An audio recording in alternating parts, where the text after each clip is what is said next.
พระสาธิตธิรปัญโยจากที่พักสงฆ์สถาบันธรรมาภิวัตรบ้านศพเตินตำบลศพปาดอำเภอแม่เมาะจังหวัดลำปางขอกราบถวายความเคารพพระเถรานุเถระครูบาอาจารย์ที่เคารพอย่างสูงทุกรูปอีกครั้งหนึ่งแล้วก็ขอ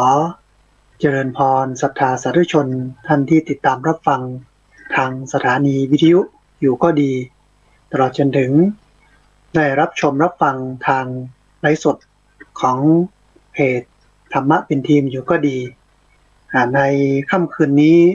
เป็นค่ำคืนที่คนทั้งโลกได้สมมุติว่าเป็นวันสุดท้ายของปีแล้วก็วันพรุ่งนี้เป็นวัน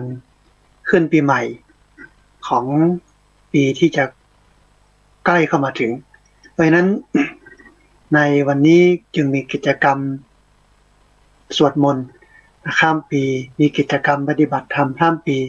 หรือมีกิจกรรมดีๆที่เกี่ยวข้องกับพระพุทธศาสนาเพื่อให้ชีวิตของเรานั้นเป็นชีวิตที่ดีตามแนวทางคำสอนขององค์สมเด็จพระสัมมาสัมพุทธเจ้าญาติโยมท่านผู้ฟังในการก้าวพ้นข้ามผ่านช่วงวันเวลาของผู้คนนี้ก็มีแตกต่างกันวันนี้หลายคนอาจจะเฉลิมฉลองด้วยการดื่มกินนะเครื่องดื่มแอลกอฮอล์ด้วยความมึนเมาหลายคนหลายท่านก็เฉลิมฉลองกันแค่เรื่องของการทานข้าวแล้วก็พบปะพูดคุยกันในกลุ่มของเครือญาติในกลุ่มของมิตรสหายบาง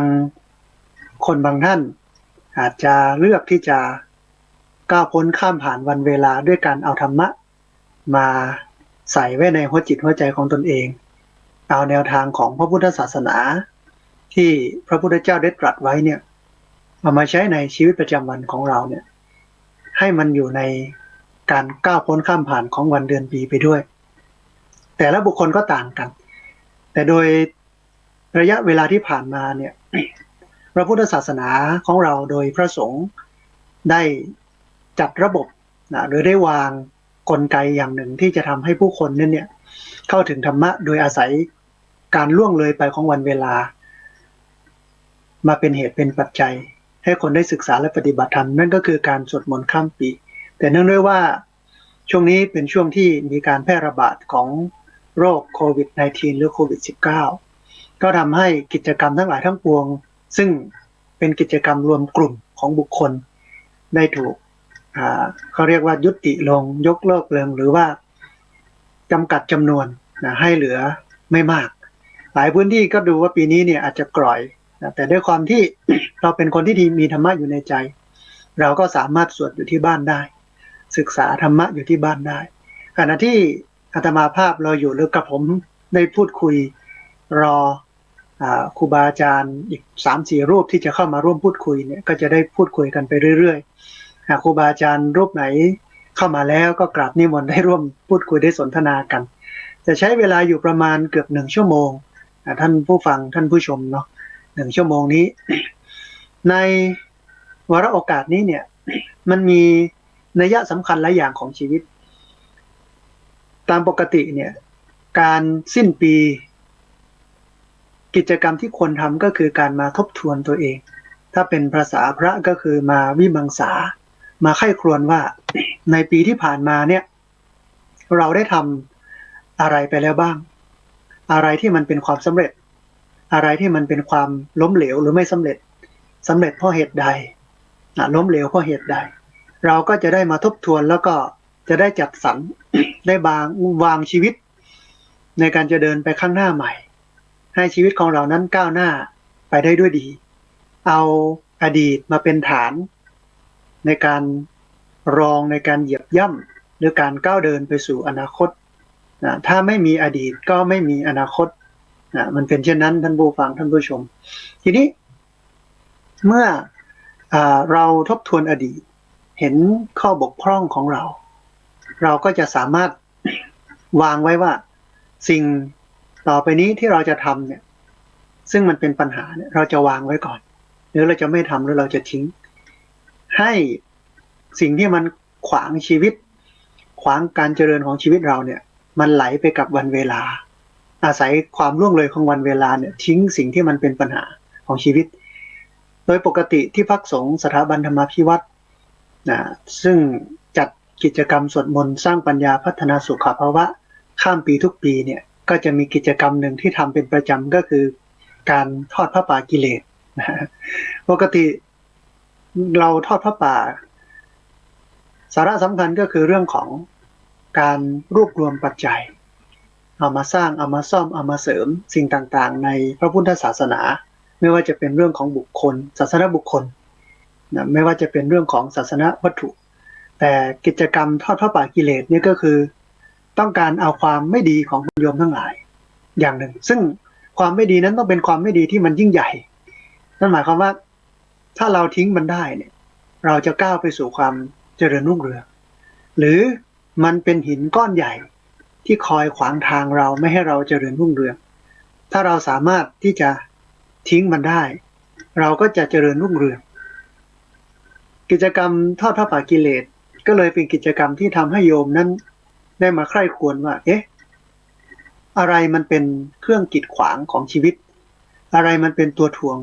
อะไรมันเป็นตัวดึงคอยฉุดรั้งให้ชีวิตของเราเนี่ยไม่เจริญก้าวหน้าหลายคนหลายท่านก็มองว่าอบายมุขเรื่องของการดื่มสุราเรื่องการเที่ยวกลางคืนเรื่องของการเล่นการพนันเอาสักอย่างหนึ่งให้มันชัดแล้วก็ทิ้งสิ่งเหล่านั้นไปให้มันไหลไปกับการเวลาซึ่งไม่สามารถที่จะหวนกลับขึ้นมาได้ใหม่อันที่หนึ่งหลังจากที่มีกิจกรรมทอดพระป่ากิเลสแล้ว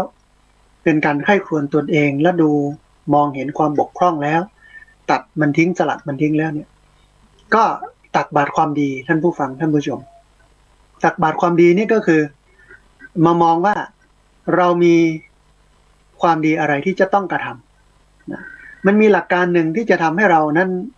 เจริญก้าวหน้าไปได้อย่างรวดเร็วแล้วก็ประสบความสำเร็จได้อย่างรวดเร็วก็คือว่าต้องเรียนรู้หรือต้องวิเคราะห์ว่าสิ่งไหนควรทำสิ่งไหนไม่ควรทำสิ่งไหนควรทำก่อนสิ่งไหนควรทำหลังอันนี้เป็นหัวใจของการเจริญก้าวหน้าของผู้คนทั้งหลายในโลกนี้เนาะหนึ่งสิ่งไหนเป็นสิ่งที่ควรทำสิ่งไหนเป็นสิ่งที่ไม่ควรทำสิ่งไหนควรทำก่อนสิ่งไหนควรทำหลังสิ่งไหนที่เป็นสิ่งที่ควรทำเนี่ยต้องรีบทำสิ่งไหนเป็นสิ่งที่ไม่ควรทำคือไม่ทำสิ่งไหนที่ควรทำก่อนก็ทำสิ่งไหนที่ควรทำหลังก็ทำหลังการตักบาตรความดีก็คือการตั้งจิตอธิษฐานว่าในปีนี้เราจะทำอะไรให้กับชีวิตบ้างให้เป็นชีวิตที่ดีนะเอามาสักหนึ่งอย่างบางคนอาจจะบอกว่าอาจจะตื่นเช้าขึ้นนะบางคนบอกว่าอาจจะประหยัดเงินขึ้นบางคนอาจจะออมให้ได้วันละเท่าไหร่ยังไงนะนี่เป็นสิ่งที่เราควรจะทำในปีใหม่นั่นแสดงว่าปีใหม่ของแต่ละปีเนี่ยมันทำให้เราได้มาทบทวนตนเองสลัดทิ้งในสิ่งที่มันเป็นปัญหาพิจารณาสิ่งที่ยังทำไม่สำเร็จแล้วตั้งจิตอธิษฐานใหม่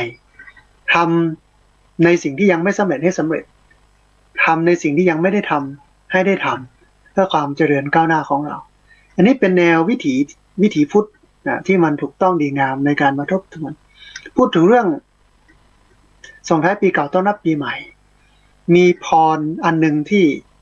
หลวงพ่อพุทธทาสท่านได้ให้ไว้นะสำหรับปีใหม่ของแต่ละปีให้คนได้ศึกษาให้คนได้เรียนรู้ขอนำเอามาพูดคุยให้กับท่านผู้ชมแล้วก็ท่านผู้ฟังได้ติดตามรับฟังกันสักนิดหนึ่งหลวงพ่อพุทธทาสท่านบอกว่าปีใหม่เนี่ยต้องดีกว่าปีเก่านะปีใหม่ต้องดีกว่าปีเก่าปีใหม่จะดีกว่าปีเก่าอย่างไรหลวงพ่อพุทธทาสท่านบอกว่าดวงใจใหม่นี้ดีกว่าปีใหม่คือรู้อะไรมากกว่ากันและท่านขาหมายถึงมีความกว้างขวางทางปัญญาให้อาตมาก้าวล่วงทุกรุกขึ้นไปอันปีใหม่นั้นต้องดีกว่าปีเก่าใหม่เปล่าๆไม่มีดีนี่ไม่ไหว ดีแต่ปากใจไม่ดีดีทำไม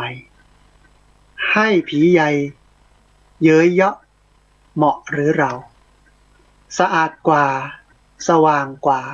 สงบกว่าเรียกว่าใหม่ยิ่งขึ้นมาอย่ามัวเขาใกล้นิพพานยิ่งขึ้นไปไม่หลงเงาเรียกว่าเรามีปีใหม่ใหม่จริงเอ่ยนะบทกลอนของหลวงพ่อพุทธทาสท่านได้กล่าวถึงเรื่องปีใหม่ว่าจะต้องทำชีวิตให้ใหม่นะทำตัวเองให้ใหม่ขึ้นตามกาลเวลาแต่ที่จริงเรื่องของการเวลามันก็เป็นเรื่องของสิ่งที่มนุษย์สมมุติขึ้นแต่เราก็ถือเอาโอกาสนี้มาทำให้ตัวเองนั้นก้าวหน้าในธรรมะก้าวหน้าในการดำเนินชีวิตมันมีบทกลหนึ่งท่านผู้ชมท่านผู้ฟังที่พูดถึงเรื่องของการล่วงเลยไปของวันเวลาชีวิตเราเกิดขึ้นหรืออุบัติขึ้นเนี่ยเหมือนกับเทียนที่ถูกจุดอุบัติขึ้นเกิดขึ้นเหมือนเทียนที่ถูกจุดเทียนเวลาเราจุดเทียนนั้นก็จะไหม้ตัวเทียนนะแต่การไหม้ตัวเทียนนั้น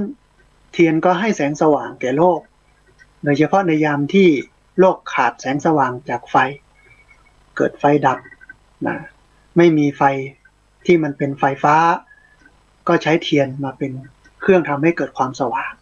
ทีนี้เมื่อเราจุดเทียนปั๊บเนี่ยตัวเทียนก็ไหม้ตนเองแต่ระหว่างที่เทียนไหม้ตนเองเนี่ยสิ่งหนึ่งที่เทียนให้ไว้กับโลกก็คือแสงสว่างมามองชีวิตเราว่าเราเกิดขึ้นแล้วตอนนี้เราตั้งอยู่อีกไม่นานเราก็ดับไป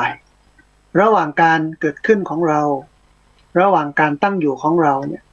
ระหว่างการดับไปของเราเนี่ยเราได้สร้างอะไรให้กับโลกใบนี้บ้างเหมือนกับกลอนบทหนึ่งที่บอกว่าเปลวเทียนเมื่อไรแท่งเทียนเพื่อส่องแสงอันอำไพชีวิตคนเมื่อลายไปเหลือสิ่งใดไว้ตอบแทนเปลวเทียนเมื่อลายแท่งเทียนเพื่อส่องแสงอันอำไพชีวิตคนเมื่อลายไปเหลือสิ่งใดไว้ตอบแทนเทียนถูกจุดขึ้นแสงสว่างก็บังเกิดขึ้นแต่ว่าเทียนนั้นก็ถูกเผาไหม้ให้สั้นลงชีวิตของเราเหมือนกันท่านผู้ชมท่านผู้ฟังถือกำเนิดขึ้นมาเมื่อถือกำเนิดขึ้นมาแล้วเนี่ยเราได้ให้อะไรแก่โลกนี้บ้างนะอยู่ให้เขาได้พึ่งพิงจากไปให้เขาได้ระลึกถึงหรือไม่อันนี้เป็นเรื่องหนึ่งที่เราจะต้องได้เรียนรู้เป็นเรื่องหนึ่งที่เราจะต้องได้ศึกษาแล้วก็เป็นเรื่องหนึ่งที่เราจะต้องได้กระทำนั่นหมายความว่าจากบทกลบทนี้เนาะหรือจากแนวคิดนี้เนี่ยเราเองจำเป็นจะต้องสร้างหรือทำให้ชีวิตเรานั้นมีคุณค่าและมีความหมายกับโลกนี้ไม่ได้อยู่ไปวันๆโดยเฉพาะวันเวลาที่มันล่วงเลยไปนี้ธรรมะอันหนึ่งที่เราควรได้จากปีใหม่ก็คือเรื่องของการทำชีวิตให้มีคุณค่าและมีความหมายเพราะว่าวันเวลามันล่วงเลยไปเรื่อยๆไม่รอเราก่อนหน้านี้ท่านผู้ชมท่านผู้ฟังได้ยินได้ฟังอาตมาภาพหรือกระผมได้พูดถึงเรื่องของการมีธรรมะในเรื่องของการมาใคร่ครวญมาทบทวนตนเองที่เรียกว่าวิมังสาได้มาทิ้งสิ่งที่มันเป็นปัญหาสำหรับชีวิตให้มันหมดไปหรือจบไปกับปีเก่าแล้วก็ตั้งต้นชีวิตใหม่ทำในสิ่งใหม่ที่มันมีคุณค่าและความหมายกับชีวิตสำหรับปีใหม่ไปเรียบร้อยแล้วช่วงที่สองหรือธรรมะอันที่สองที่ควรได้จากปีใหม่ก็คือเรื่องของการทำชีวิตให้มีคุณค่าและมีความหมายหรือเป็นประโยชน์ต่อโลกใบนี้เหมือนคำกลอนที่บอกว่าเปลวเทียนเมื่อลายแท่งเทียนเพื่อส่องแสงอันอำไพชีวิตคนเมื่อลายไปเหลือสิ่งใดไว้ตอบแทนมากกว่านั้นมันมีคำกลบทหนึ่งที่พูดถึงเรื่องของคุณค่าและความหมายของชีวิตก็คือต้นไม้ใหญ่ให้ร่มเงาแก่ชีวิตนกตัวนิดให้เสียงเพลงแก่โลกล่า ดอกไม้น้อยให้ความชื่นบานตาแม้ต้นหญ้ามันยังให้ออกซิเจนมนุษย์คนเราเกิดมาบนโลกนี้ทำสิ่งดีอะไรให้โลกเห็นกินเที่ยวเล่นหรือเท่านั้นที่ทำเป็นไม่ดีเด่นกว่าบรรดาต้นหญ้าเอ่ยนะต้นไม้ใหญ่ให้ร่มเงาแก่ชีวิตนกตัวนิดให้เสียงเพลงแก่โลกล่าดอกไม้น้อยให้ความชื่นบานตาแม้ต้นหญ้ามันยังให้ออกซิเจนมนุษย์คนเราเกิดมาบนโลกนี้ทำสิ่งดีอะไรให้โลกเห็นกินเที่ยวเล่นหรือเท่านั้นที่ทำเป็นไม่ดีเด่นกว่าบรรดาต้นหญ้าเอ่ยเพราะนั้นท่านผู้ชมท่านผู้ฟังปีใหม่ทั้งทีเนี่ยต้องทำชีวิตของเราให้มีคุณค่าและให้มีความหมายตอนนี้เราได้2 อย่างเนาะอันดับแรกเราต้องมีวิมังสาใคร่ครวญชีวิตเราว่าที่ผ่านมาเนี่ยเราได้ทำอะไรไปบ้างอะไรควรทำอะไรไม่ควรทำสิ่งที่ไม่ควรทำนั้นก็จะทิ้งมันไปต้องทิ้งมันไปแล้วก็ใคร่ควรว่าเราจะทำอะไรที่มันเป็นสิ่งดีๆให้กับชีวิตเราเอาสัก1 อย่างที่มันชัดๆที่มันสามารถเปลี่ยนแปลงที่มันทำแล้วทำให้ชีวิตเราเกิดการเปลี่ยนแปลงเอาสักอย่างหนึ่งอันที่2เรามาทำให้ชีวิตเรานั้นมีคุณค่าและมีความหมายต่อโลกใบนี้อันที่3เราได้เรียนรู้จากการได้เปลี่ยนแปลงของโลกอันนี้เป็นระดับเขาเรียกว่าระดับปีการเปลี่ยนแปลงระดับปีเนาะที่จริงมันไม่ได้เปลี่ยนแปลงเฉพาะระดับปีคือมันไม่ได้ส่งต่อปีต่อปี2543 2544หรือแม้แต่ครั้งต่อไปคือ2544เป็น2545เท่านั้นแต่มันเปลี่ยนแปลงเดือนต่อเดือนจากเดือนมกราคมไปสู่เดือนกุมภาพันธ์ไปสู่เดือนมีนาคมมาจนถึงจากเดือนตุลาคมส่งไปถึงเดือนธันวาคมของปีนี้คือปี2563ตอนนี้เดือนธันวาคมของปี2563ก็จะส่งหรือก็จะเลื่อนจะเปลี่ยนเป็นปี2564โดยเป็นเดือนมกราคมไม่เปลี่ยนเฉพาะเดือนเท่านั้นยังเปลี่ยนในส่วนของอาทิตย์หรือสัปดาห์อีก7 วันก็เปลี่ยนทีนึงไม่เปลี่ยนเฉพาะสัปดาห์หรืออาทิตย์เท่านั้นเปลี่ยนเป็นวันอีกไม่เปลี่ยนเฉพาะเป็นวันเท่านั้นเปลี่ยนเป็นชั่วโมงอีกไม่เปลี่ยนเฉพาะชั่วโมงเท่านั้นเปลี่ยนวินาทีอีกนาทีอีกแล้วก็เปลี่ยนวินาทีอีกนั่นแสดงว่าบนโลกนี้ไม่มีอะไรคงที่ทุกอย่างนั้นมันมีการเปลี่ยนแปลงเข้ากับหลักของพุทธศาสนาที่เรียกว่ากฎไตรลักษณ์เพราะฉะนั้นเมื่อมีการเปลี่ยนแปลงครั้งหนึ่งเราก็มาทบทวนว่าสิ่งบนโลกนี้มันมีการเกิดขึ้นเป็นธรรมดามีการตั้งอยู่เป็นธรรมดามีการดับไปเป็นธรรมดาตอนนี้ท่านอาจารย์พระครูโสพลปริยัตินะครับท่านได้ปรากฏขึ้นบนจอไม่ทราบว่าท่านจะพูดคุยหรือเพิ่มเติมประเด็นใดนะขอกราบนมัสการท่านอาจารย์นะครับรวมจนถึงท่านอาจารย์นาทีวิทย์ด้วยนะครับกำลังคุยกับญาติโยมรอเวลาและรอครูบาอาจารย์ให้กับท่านผู้ฟังญาติโยมทั้งหลายได้ฟังกราบนมัสการอาจารย์นาทีวิทย์ครับก็ถวายความเคารพพระอาจารย์สาธิตนะครับครับเดี๋ยวอาจารย์วิสิทธิ์ก็ยังไม่เข้ามานะครับอาจารย์วรัสยะก็เดี๋ยวก็น่าจะเข้ามานะครับเนาะครับเป็นยังไงบ้างครับพระอาจารย์ที่ลำปางหนาวหรือเปล่าครับอากาศณขณะนี้เวลานี้เนี่ยเหมือนฝนจะตกพระอาจารย์ครับโอ้ครับเหมือนฝนจะตกหนาวหายไปแล้วครับหนาวได้ประมาณสัก3-4 วันครับตอนนี้อากาศเริ่มอบอ้าวครับพระอาจารย์ครับที่กรุงเทพนี่ก็ร้อนนะครับพระอาจารย์น่าจะคล้ายกันแต่ว่ากรุงเทพอาจจะร้อนกว่าครับก็วันนี้นะครับผมเดินบิณฑบาตนี่พระอาจารย์เงียบเลยนะวันนี้นะส่งท้ายปีเนี่ยครับญาติโยมหลายคนหลายท่านก็เดินทางไปต่างจังหวัดก็น่ากลัวเหมือนกันแต่ก็มีสติเนาะในการเดินทางนะพระอาจารย์นะตอนนี้เราก็ไม่รู้นะโลกก็ไปหลายจังหวัดแล้ว นะครับ แต่ก็เราก็ไม่ถึงกับว่ากลัวจนเกินไปนะให้เรามีสติในการใช้ชีวิตนะมาทำให้เราทุกข์ใจนะแล้วก็แต่ก็ไม่ประมาทเนาะพระอาจารย์เนาะครับอาจจะใช้คำว่าตระหนักได้แต่ไม่ตระหนกกับ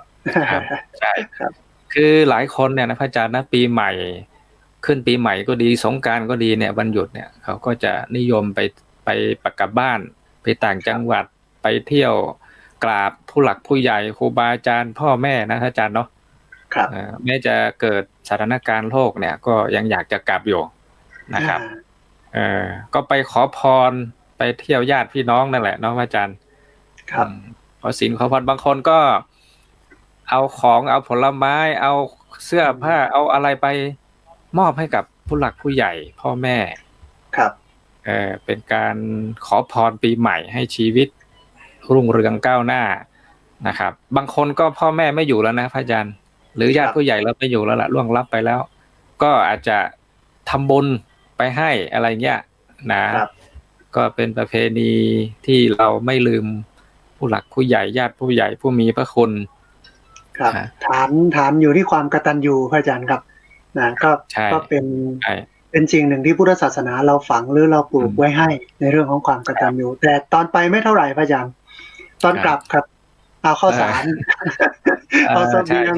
กลับมาด้วยครับก็ญาติน้องก็จะฝากคืนถ้าเราไปเอาของเอาเสื้อผ้าไปให้เขาข้าวสารถ้าเป็นอีสานนี่ก็ปลาร้าแล้วครับงานนี้นะก็จะได้กลับคืนมามันเป็นเรื่องของน้ำใจพระอาจารย์แต่ลูกหลานๆนี่ก็กลับบ้านทั้งทีนี่เอาอะไรไปฝากเนี่ยให้พ่อแม่ชื่นใจนี่ไม่เท่ากับใบธนบัตรนะพระอาจารย์นะธนบัตรเนี่ยก็คือว่าอาจารย์มันมีปัญหาว่าไปแล้วเนี่ยไม่มีค่ารถกลับอีกทีนึงต้องไปพึ่งพ่อแม่อีกรอบนึงครับนั่นสิครับก็ขอทักทายญาติโยมท่านผู้ฟังนะที่กำลังติดตามรับฟังรายการทางเพจทำเป็นทีมก็ดีทางสถานีวิทยุเครือข่ายทั้ง6สถานีก็ดีนะมากมายเลยทั้งที่สถานีวัดฝายหิน 104.5 เคลื่อนธรรมะของชุมชนวัดห้วยตองสัก 98.75 มนเสียงธรรมแม่แจ่ม 106.25 คณะสงฆ์อำเภอฝาง 100.25 น่านฟ้าเรดิโอ 101.75 อำเภอเมืองเชียงใหม่แล้วก็ชุมชนคนนาน้อยจังหวัดน่าน 91.50 นะก็คือญาติโยมทั้งหลายอาจจะแปลกใจว่าทำไมพูดภาษาไทยเนาะ เพราะว่าตอนนี้เราแพร่ภาพนะไปทั่วโลกแล้วก็ไปภาคกลางอะไรอย่างนี้ด้วยนะอันนั้นก็อนุญาตใช้เป็นภาษาไทยแล้วกันแต่พูดภาษาเหนือได้ไม่ได้นะอาตมาก็คนเหนือนะอาจารย์สาธิตก็คนเหนือนะครับก็ช่วยกันแชร์นะช่วยกันแชร์ช่วยกันแสดงความคิดเห็นสนทนาธรรมกันวันนี้เราจะรายการของเรานะครับพระอาจารย์สาธิตนะมีโต้รุ่งเลยนะอาจารย์ตลอดทั้งคืนนะครับทั้งคืนเลยแล้วก็อย่างช่วงเนี่ยช่วงของวันนี้ครับวันที่31เนี่ยก็จะมีหลายรูปนะเดี๋ยวจะทยอยเข้ามาส่วนหลังจากส่วนของพรุ่งนี้เช้านะตั้งแต่เที่ยงคืนไปเนี่ยจนถึงเช้าเนี่ยก็จะมีครูบาอาจารย์ทางเชียงใหม่ทางเชียงรายลำพูนนะก็จะผลัดเปลี่ยนหมุนเวียนกันมาพูดคุยสนทนากับญาติโยมทั้งหลายนะก็รับฟังได้ทางสถานีวิทยุแล้วก็ทางออนไลน์ก็ทางหน้าเพจทำเป็นทีมแล้วก็ทางหน้าเพจของอะไรล่ะครับรายการเคลื่อนเพื่อการศึกษาพระพุทธศาสนาและวัฒนธรรมวัดฝายหิน 104.5 เช่นเดียวกันครับ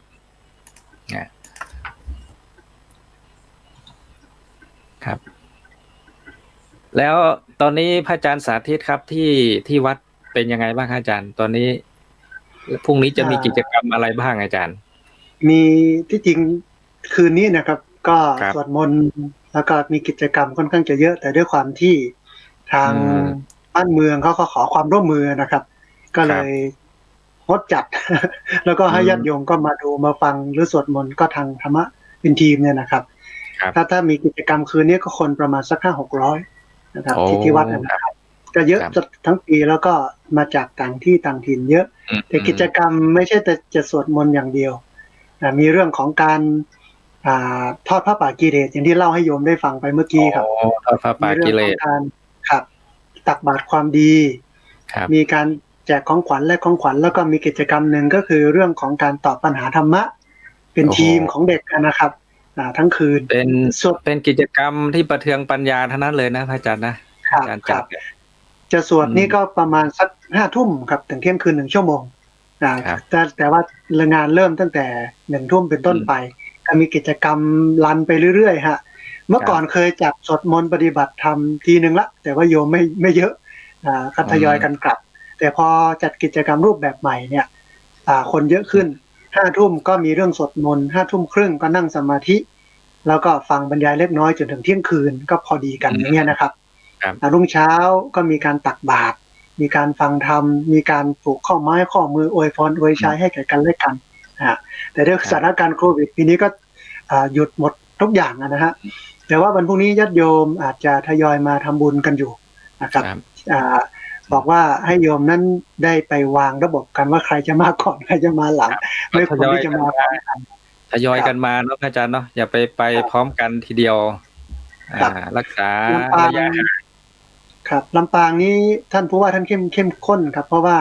มันมีช่วงก่อนไม่กี่วันมานี้มีผู้ป่วยโควิดแล้วมา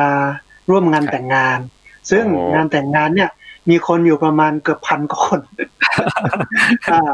เราจะตามตัวยังไงครับเนี่ยเนาะอันนี้ท่านผู้ว่าก็เลยประกาศให้งดกิจกรรมแล้วก็เช็คคนที่ไปร่วมงานทั้งหมดกลับมาตรวจมาอะไรก็ค่อนข้างที่จะเข้มงวดครับผมมองนะพระอาจารย์สาธิตนะคือคนในพื้นที่เนี่ยปกติคือมันไม่มีอยู่แล้วครับโควิดนะส่วนใหญ่ก็มาจากต่างที่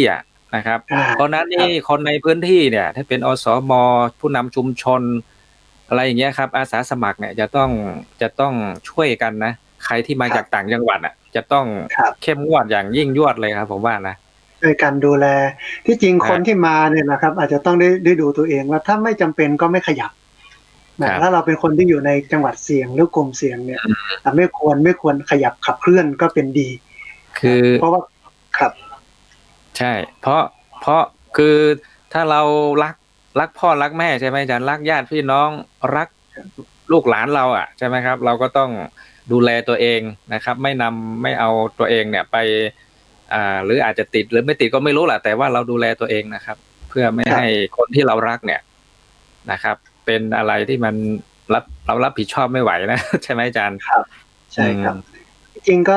มีโยมหลายคณะที่มานมัสการปีใหม่เนี่ยเขาก็รับผิดชอบตนเองอาจารย์1 2 เมตรเข้ามาไม่ยอมถอดเลยนะฮะแล้วก็ก่อนจะประเคนของ ล้างมือก่อนเจลแอลกอฮอล์ล้างมือแล้วก็ไม่อยู่ใกล้นะครับประเคนเสร็จก็อยู่ห่างพูดคุยก็ระมัดระวังอันนี้คนเหล่านี้เนี่ยเป็นคนที่รับผิดชอบตนเองแล้วก็รับผิดชอบต่อสังคมพอสมควรวันธรรมวิวัฒน์ครับไม่รู้อาจารย์ครูนะครับนิมนต์ครับแต่ที่มันมีปัญหาก็คือว่าคนที่มาเนี่ยไม่รับผิดชอบตนเองไม่รับผิดชอบตนเองนี่อาจารย์พระครูได้เปิดใหม่แล้วพระอาจารย์ท่านเดี๋ยวให้ท่านไหว้พระก่อนครับไหว้พระก่อนท่านกำลังไหว้พระก็ปีใหม่เนี่ยเป็นปีที่ทั่วโลกนะพระอาจารย์นะเขาจะเป็นเวลาที่มีความสุขนะครับทั้งกับชาวต่างชาติทั้งคนไทยก็ดีเนี่ยนะแต่พอมาติดอย่างเงี้ยมันก็เป็นปัญหาเราก็ต้องชีวิตเราต้องเปลี่ยนนะอาจารย์นะครับปกติแล้วถ้าไม่มีโรคเนี่ยสถานการณ์มันก็จะไปอีกรูปแบบหนึ่งใช่ไหมครับอาจารย์จริงน่าห่วงนะพระอาจารย์ผมว่าคือมีโรคเนี่ยก็ดีไปอย่างหนึ่งครับดียังไงคือยุคหนึ่งเนี่ยผมเคยทำงานกับเครือข่ายองค์กรงดเหล้าพระอาจารย์รับผิดชอบเรื่องของการรณรงค์เมาไม่ขับในช่วงเทศกาลก็ไปให้กำลังใจคนที่ตั้งด่านตำรวจทหารเจ้าหน้าที่ปกครองก็เอาสัมภาระเอาเสบียงเนาะไปส่งให้กำลังใจแล้วก็พยายามรณรงค์ว่าญาติโยมเมาไม่ขับนะแต่ละปีเนี่ยถ้าในช่วงนี้เนี่ย7 วันอันตรายเนี่ยเราจะมีสถิติตัวเลขการป่วยการเจ็บการตายของคนที่เกิดขึ้นจากการเมาแล้วขับหรือการสัญจรไปมาเนี่ยเยอะมากพระอาจารย์ปีนึงหลายร้อยชีวิตนะครับแต่ว่าปีที่แล้วเนี่ยเอาสงกรานต์ปีที่แล้วเนาะเขาจะตั้งด่านหรือเข้มงวดกันอยู่2 ช่วงเวลาคือ1สงกรานต์แล้วก็2ปีใหม่ข้ามปีอย่างเนี้ยจะใช้เวลาก่อนแล้วก็หลังเนี่ยรวมกันอยู่ประมาณได้สัก7 วันให้วันปีใหม่หรือสงกรานต์นี่อยู่ตรงกลาง นะครับแต่ละปีเนี่ยจะมีความเจ็บปวดความสูญเสียเยอะมากแต่พอโควิดเกิดขึ้นเนี่ยตายลดลงเกือบ80%นะไม่ใช่ ใช่ แสดงคนไม่เคลื่อนไหวครับ ก็ช่วยชีวิตนะช่วยลดการสูญเสียจากอุบัติเหตุจากการดื่มสุราได้เยอะนะแต่จริงๆนะพระอาจารย์ที่ผมมองสถิติคนเราที่เสียชีวิตไปเนี่ยไอ้ที่น่ากลัวมากที่สุดนะพระอาจารย์ผมว่าที่เสียชีวิตเนี่ยจำนวนมากเนี่ยไม่ใช่โรคโควิดนะอาจารย์โรคอะไรนะโรคมะเร็งครับอาจารย์ครับโรคมะเร็งเนี่ยโรคคนเสียชีวิตเนี่ยเป็นจำนวนสถิติเนี่ยมากนะครับเพราะนั้นนี่เป็นคือพอเราเห็นเนี่ยบางทีเราโรคโควิดมาเนี่ยเราก็น่ากลัวนะมันกระตือรือร้นแต่จริงๆโรคที่ใกล้ตัวมากที่สุดเนี่ยเรื่องการกินเรื่องอาหารเรื่องการใช้ชีวิตประจำวันเนี่ยนะพระอาจารย์นะมันมีส่วนทำให้สุขภาพเราเขาเรียกว่าอ่อนแอนะเสี่ยงต่อการเป็นโรคภัยที่สุดเพราะนั้นเนี่ยพระอาจารย์นะ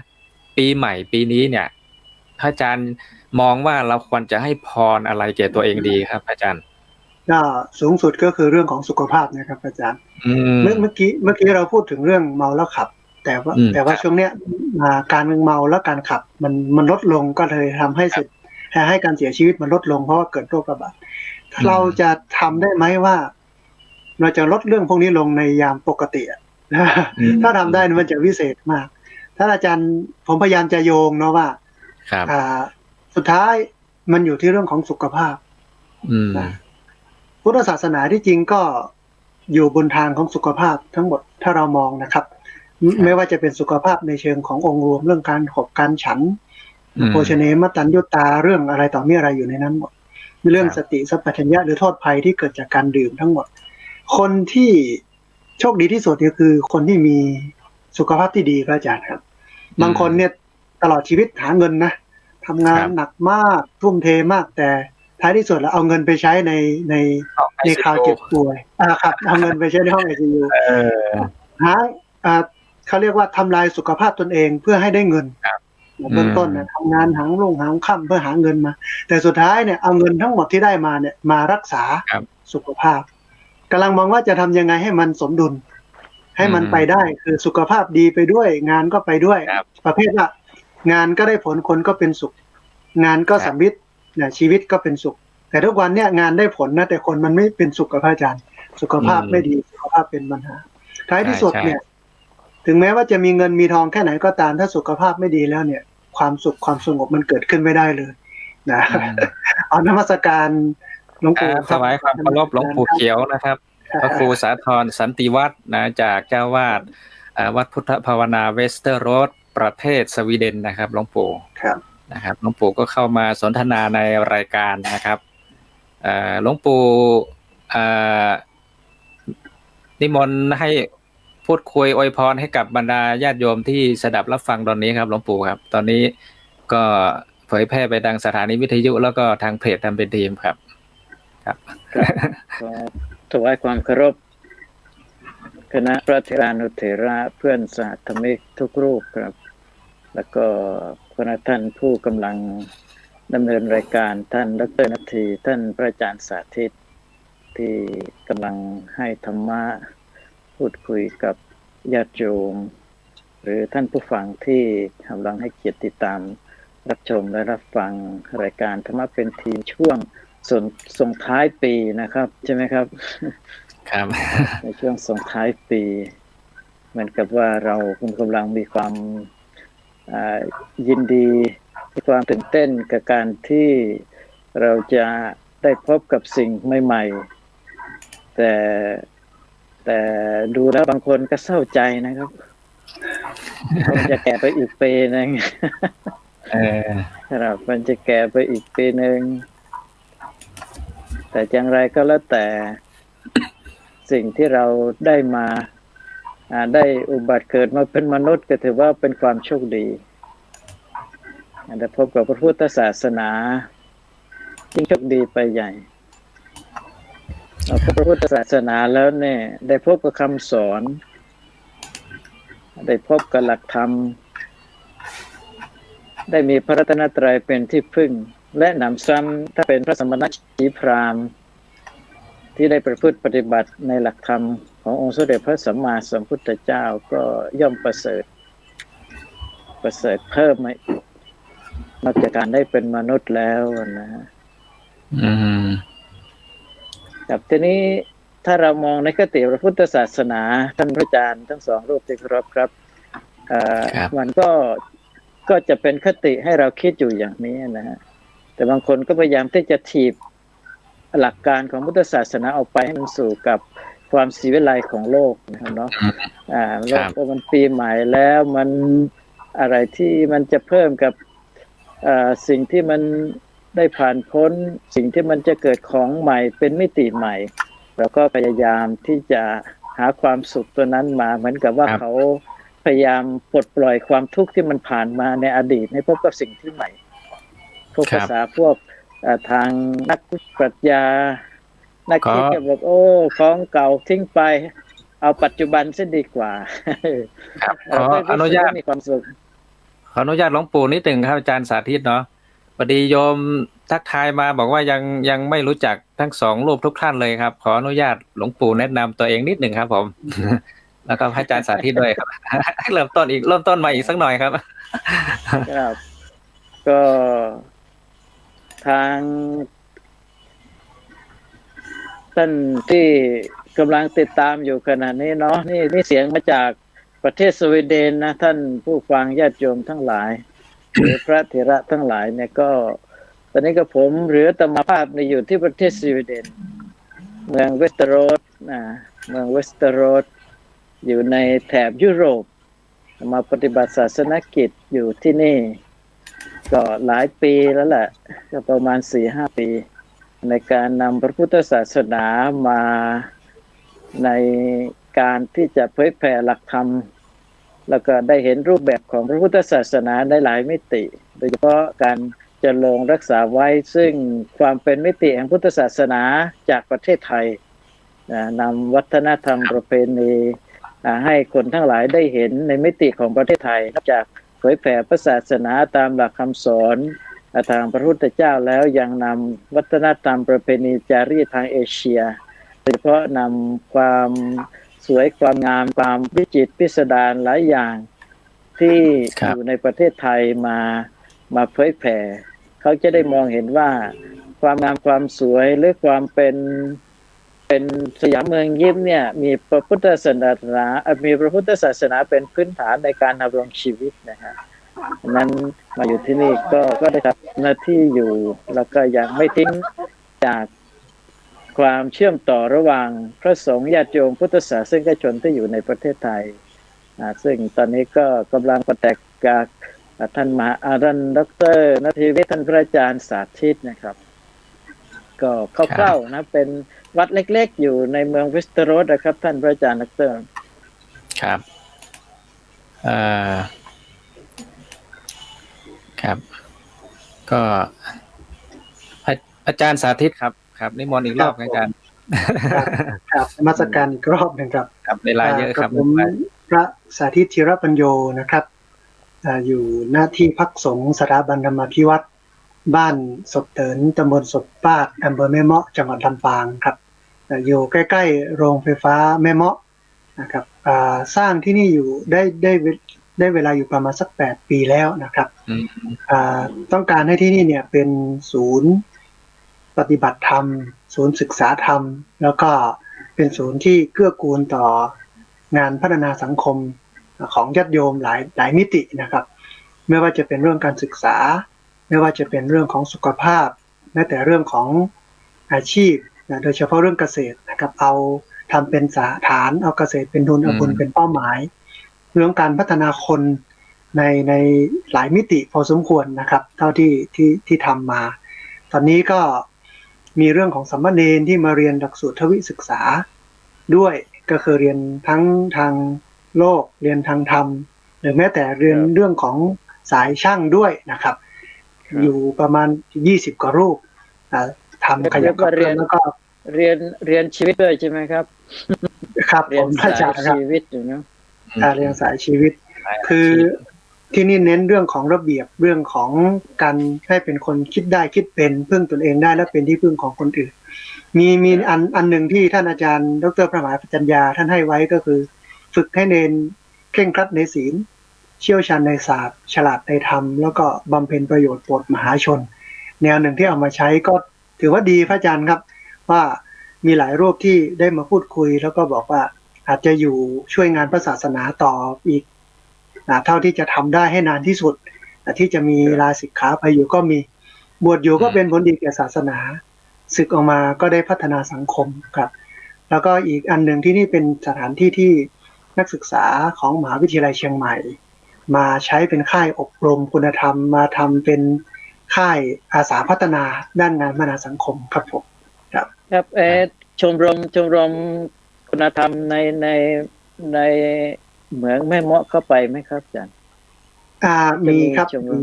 ชมรมพุทธศาสตร์ครับอาจารย์ครับก็น่าจะปี2534-35อะไรเนี่ยผมก็เคยไปอยู่ลำปางนะครับแต่เราชอบมากที่แม่เมาะนะก็จะเคยไปเทศอยู่ในเหมืองแม่เมาะเนี่ยครับในกับตอนนี้ชมรมเติบโตพระอาจารย์ครับเป็นชมรมพุทธศาสตร์พระอาจารย์ก็นิมนต์พระมาเทศมาปฏิบัติธรรมกันเป็นประจำพระอาจารย์ครับเคยไปในป่าแถวแม่เมาะไปเจอวัวครับไปเจอวัวใครเอาวัวมาปล่อยเยอะมากครับวัวไม่มีเจ้าของผมไม่มีเจ้าของแล้วไม่มีใครทำอะไรด้วยที่ไหนได้เป็นวัวชาวบ้านไม่ใช่เป็นวัวที่ทางเหมืองเขาปล่อยครับปล่อยเลี้ยงตามธรรมชาติก็ที่จะวิจัยวิเคราะห์ผลกระทบของการทำเหมืองไฟฟ้าหรือเปล่าไหมใช่ไหมเหมืองไฟฟ้าเนาะครับทำไมมันไม่ไปไหนคือมันนอนตามป่าแต่ก่อนก็เดินไปก็สังเกตทำไมไม่มีใครไล่ไปไหนไม่มีใครเอาไปเลี้ยงไม่ให้อยู่ธรรมชาติครับพอสอบถามบอกเป็นวัวที่ทางเหมืองเขาปล่อยไว้ครับก็เมืองลำปางก็ยังนึกถึงอยู่ครับเคยไปอาศัยชาวลำปางอยู่หลายปีการสาธิตที่นั่นก็เดี๋ยวผมจะไปบ้างนะครับครับขอบพระคุณครับที่มาเยี่ยมเยียนครับจะมาเยี่ยมเยียนกันครับอาจารย์ครับเยี่ยมลำปางครับก็เมื่อกี้เรา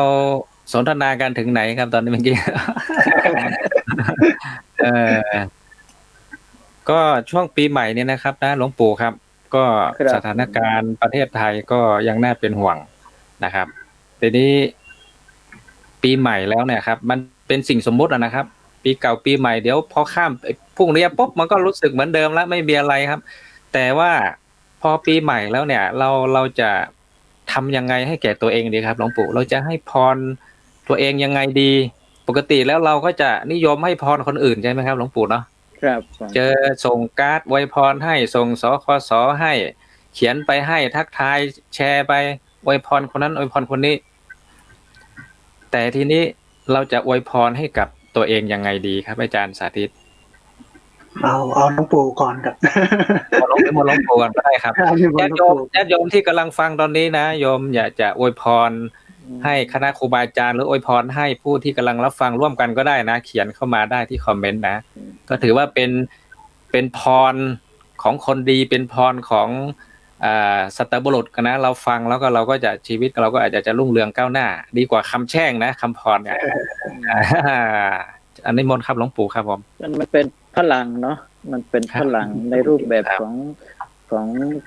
ประชาชนหรือของในรูปแบบของพุทธศาสนิกชน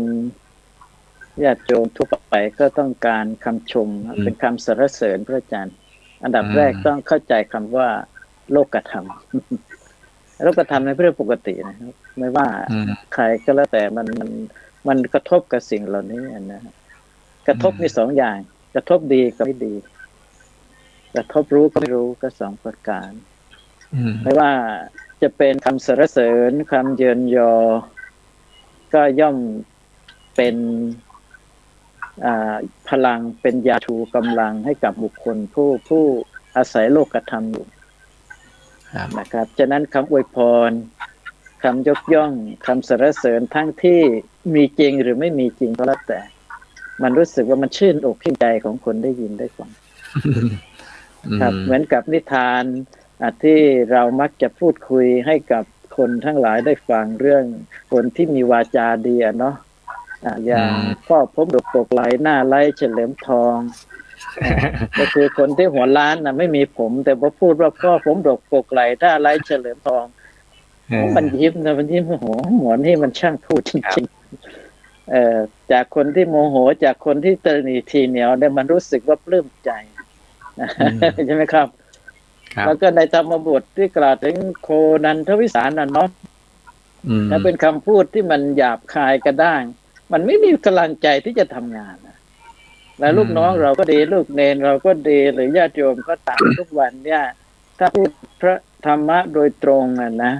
ให้ปฏิบัติธรรมตามธรรมะโดยตรงต้องมีขันติต้องมีศรัทธานะโยมนะต้องมั่นคงบางทีมันก็ฟังแล้วมันกระด้างเพราะอะไรเพราะใจมันไม่ถึงเพราะมันถูกฉาบทาด้วยโลกธรรมคือตกอยู่ในคำสรรเสริญตกอยู่ในคำที่ใครจะนินทาเรา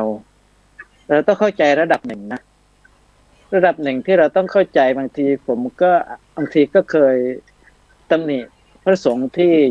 ชอบพูดยกยอปอปั้นในสิ่งที่มันไม่จริงเพื่อที่จะให้ญาติโยมทั้งหลายชื่นชมแล้วก็จะได้มาซึ่งลาภสักการะแต่พอเราฝังศึกษาวิสัยของญาติโยมไปจริงๆก็คือก็ยังมีต้องการสิ่งเหล่านี้เหมือนกับการฉาบทาด้วยของหวานแต่ข้างในมันเป็นของขมก็แล้วแต่มันจะให้กินของขมเลยก็ไม่ได้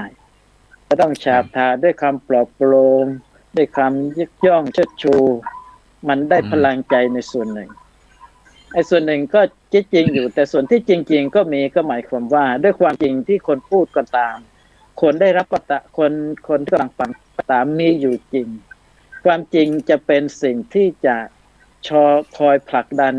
ให้วิถีชีวิตของคนพูดและคนได้ฟังนั้นประสบความสำเร็จอย่างในดีกาที่กล่าวถึงความจริงของนางผู้หนึ่งที่เป็นโสเภณีโสเภณีนี่มันก็เป็นคนชั่วอยู่แล้วใช่ไหมครับมันไม่มีใครว่าโสเภณีเป็นคนดีแต่ด้วยความสัตย์จริงของโสเภณีที่บำรุงบำเรอมนุษย์บำรุงบำเรอสัตว์บุรุษทัดเทียมกันคือโสเภณีนี่มีความสัตย์อยู่อย่างหนึ่งก็คือได้ค่าจ้างจากมนุษย์ก็จากคนที่มาซื้อบริการแล้วบำรุงคือให้บริการทัดเทียมกัน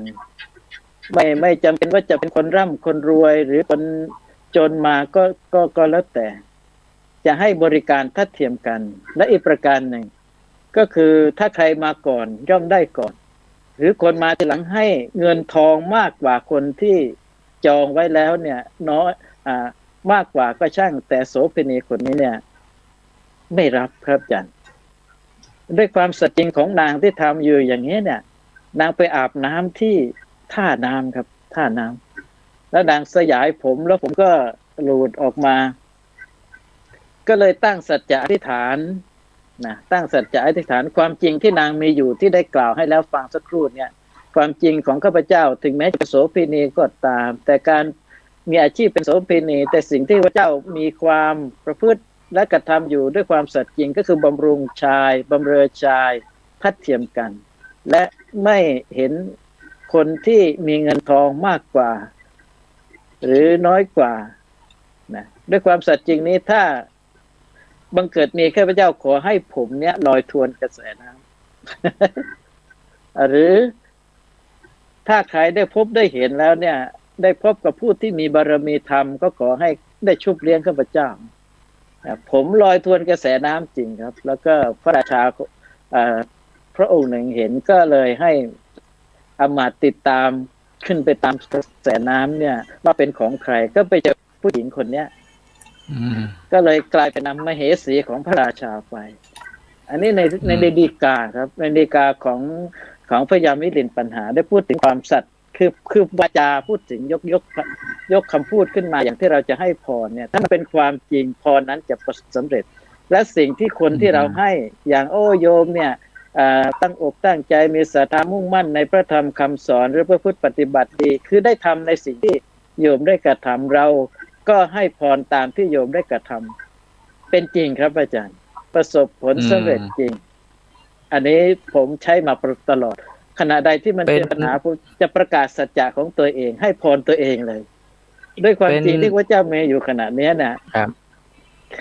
เป็นสัจจะวาจาใช่ไหมครับหลวงปู่เนาะครับเป็นสัจจะที่เป็นความจริงแล้วก็นางนกกระจาบใช่ไหมฮะนกกระจาบที่ถูกไฟกำลังจะเผาอยู่ก็ด้วยความซื่อสัตย์ต่อสามีต่อครอบครัวเนี่ยอย่าให้ไฟเนี่ยมาทำอันตรายให้กับข้าพเจ้าและลูกเลยไฟนั้นก็ดับครับนั่นคือสัจจะของเป็นความจริงเมื่อความจริงมันมีอยู่ที่เรากระทำเราให้พรตัวเองเนี่ยมันจะเป็นพลังและเป็นความจริงและปรากฏความจริงได้โดยไม่ใช่เรื่องที่ไร้สาระและไม่ใช่เรื่องที่อะไรนะมองไม่เห็นแต่มันเป็นความจริงอย่างนั้นครับฉะนั้นพรสิ่งที่เราจะให้คนเนี่ยถ้าให้ด้วยความจริงมันจะเป็นจริงนะครับอาจารย์ให้ด้วยความจริงจะเป็นจริงทั้งสองคนทั้งสองประการดังนั้นพระอาจารย์บอกว่าจะให้พรตัวเองได้ไหมสิ่งที่ให้พรก็คือเนี่ยอะไรคือที่เป็นความจริงที่เรากระทำอยู่เป็นสิ่งที่ดีงามเนี่ยมันจะคอยผลักดันชีวิตและหัวใจของเราเพราะเรารู้ว่าอะไรคือความจริงที่เกิดขึ้นในตัวของเราเองมันจะเป็นพละเป็นกำลังขับเคลื่อนหัวใจของเราได้นะครับอาจารย์ครับอันนี้ก็พูดให้ท่านทั้งหลายได้ฟังว่ามันเป็นสิ่งที่ช่วยขับเคลื่อนนะขับเคลื่อนทั้งผู้รับและผู้ได้รับนะครับอาจารย์ในการให้พรเนี่ยครับผมหลวงปู่พูดเรื่องสัจจะวาจาในการให้พรเนี่ยทำให้ผมนึกถึงบทสวดมนต์ที่เรามักสวดกันนะครับหลวงปู่ครับผมนัตถิเมสารนังอัญญังพุทโธเมสารนังวลังเอเตนะสัจจวัชเชนะโหตุเตชยมังคลังเป็นการประกาศสัจจะวาจานะครับว่าสารณะอื่นของเรานอกเหนือจากพระพุทธเจ้าไม่มีด้วยสัจจะวาจานี้ขอให้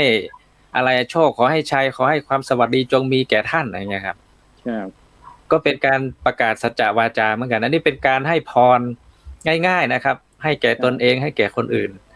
ครับทีนี้อาจารย์สาธิตล่ะครับเมื่อกี้เราพูดถึงเรื่องสุขภาพเนี่ยเราจะให้พรตัวเองด้วยวิธีการยังไงในรูปแบบของอาจารย์เนี่ย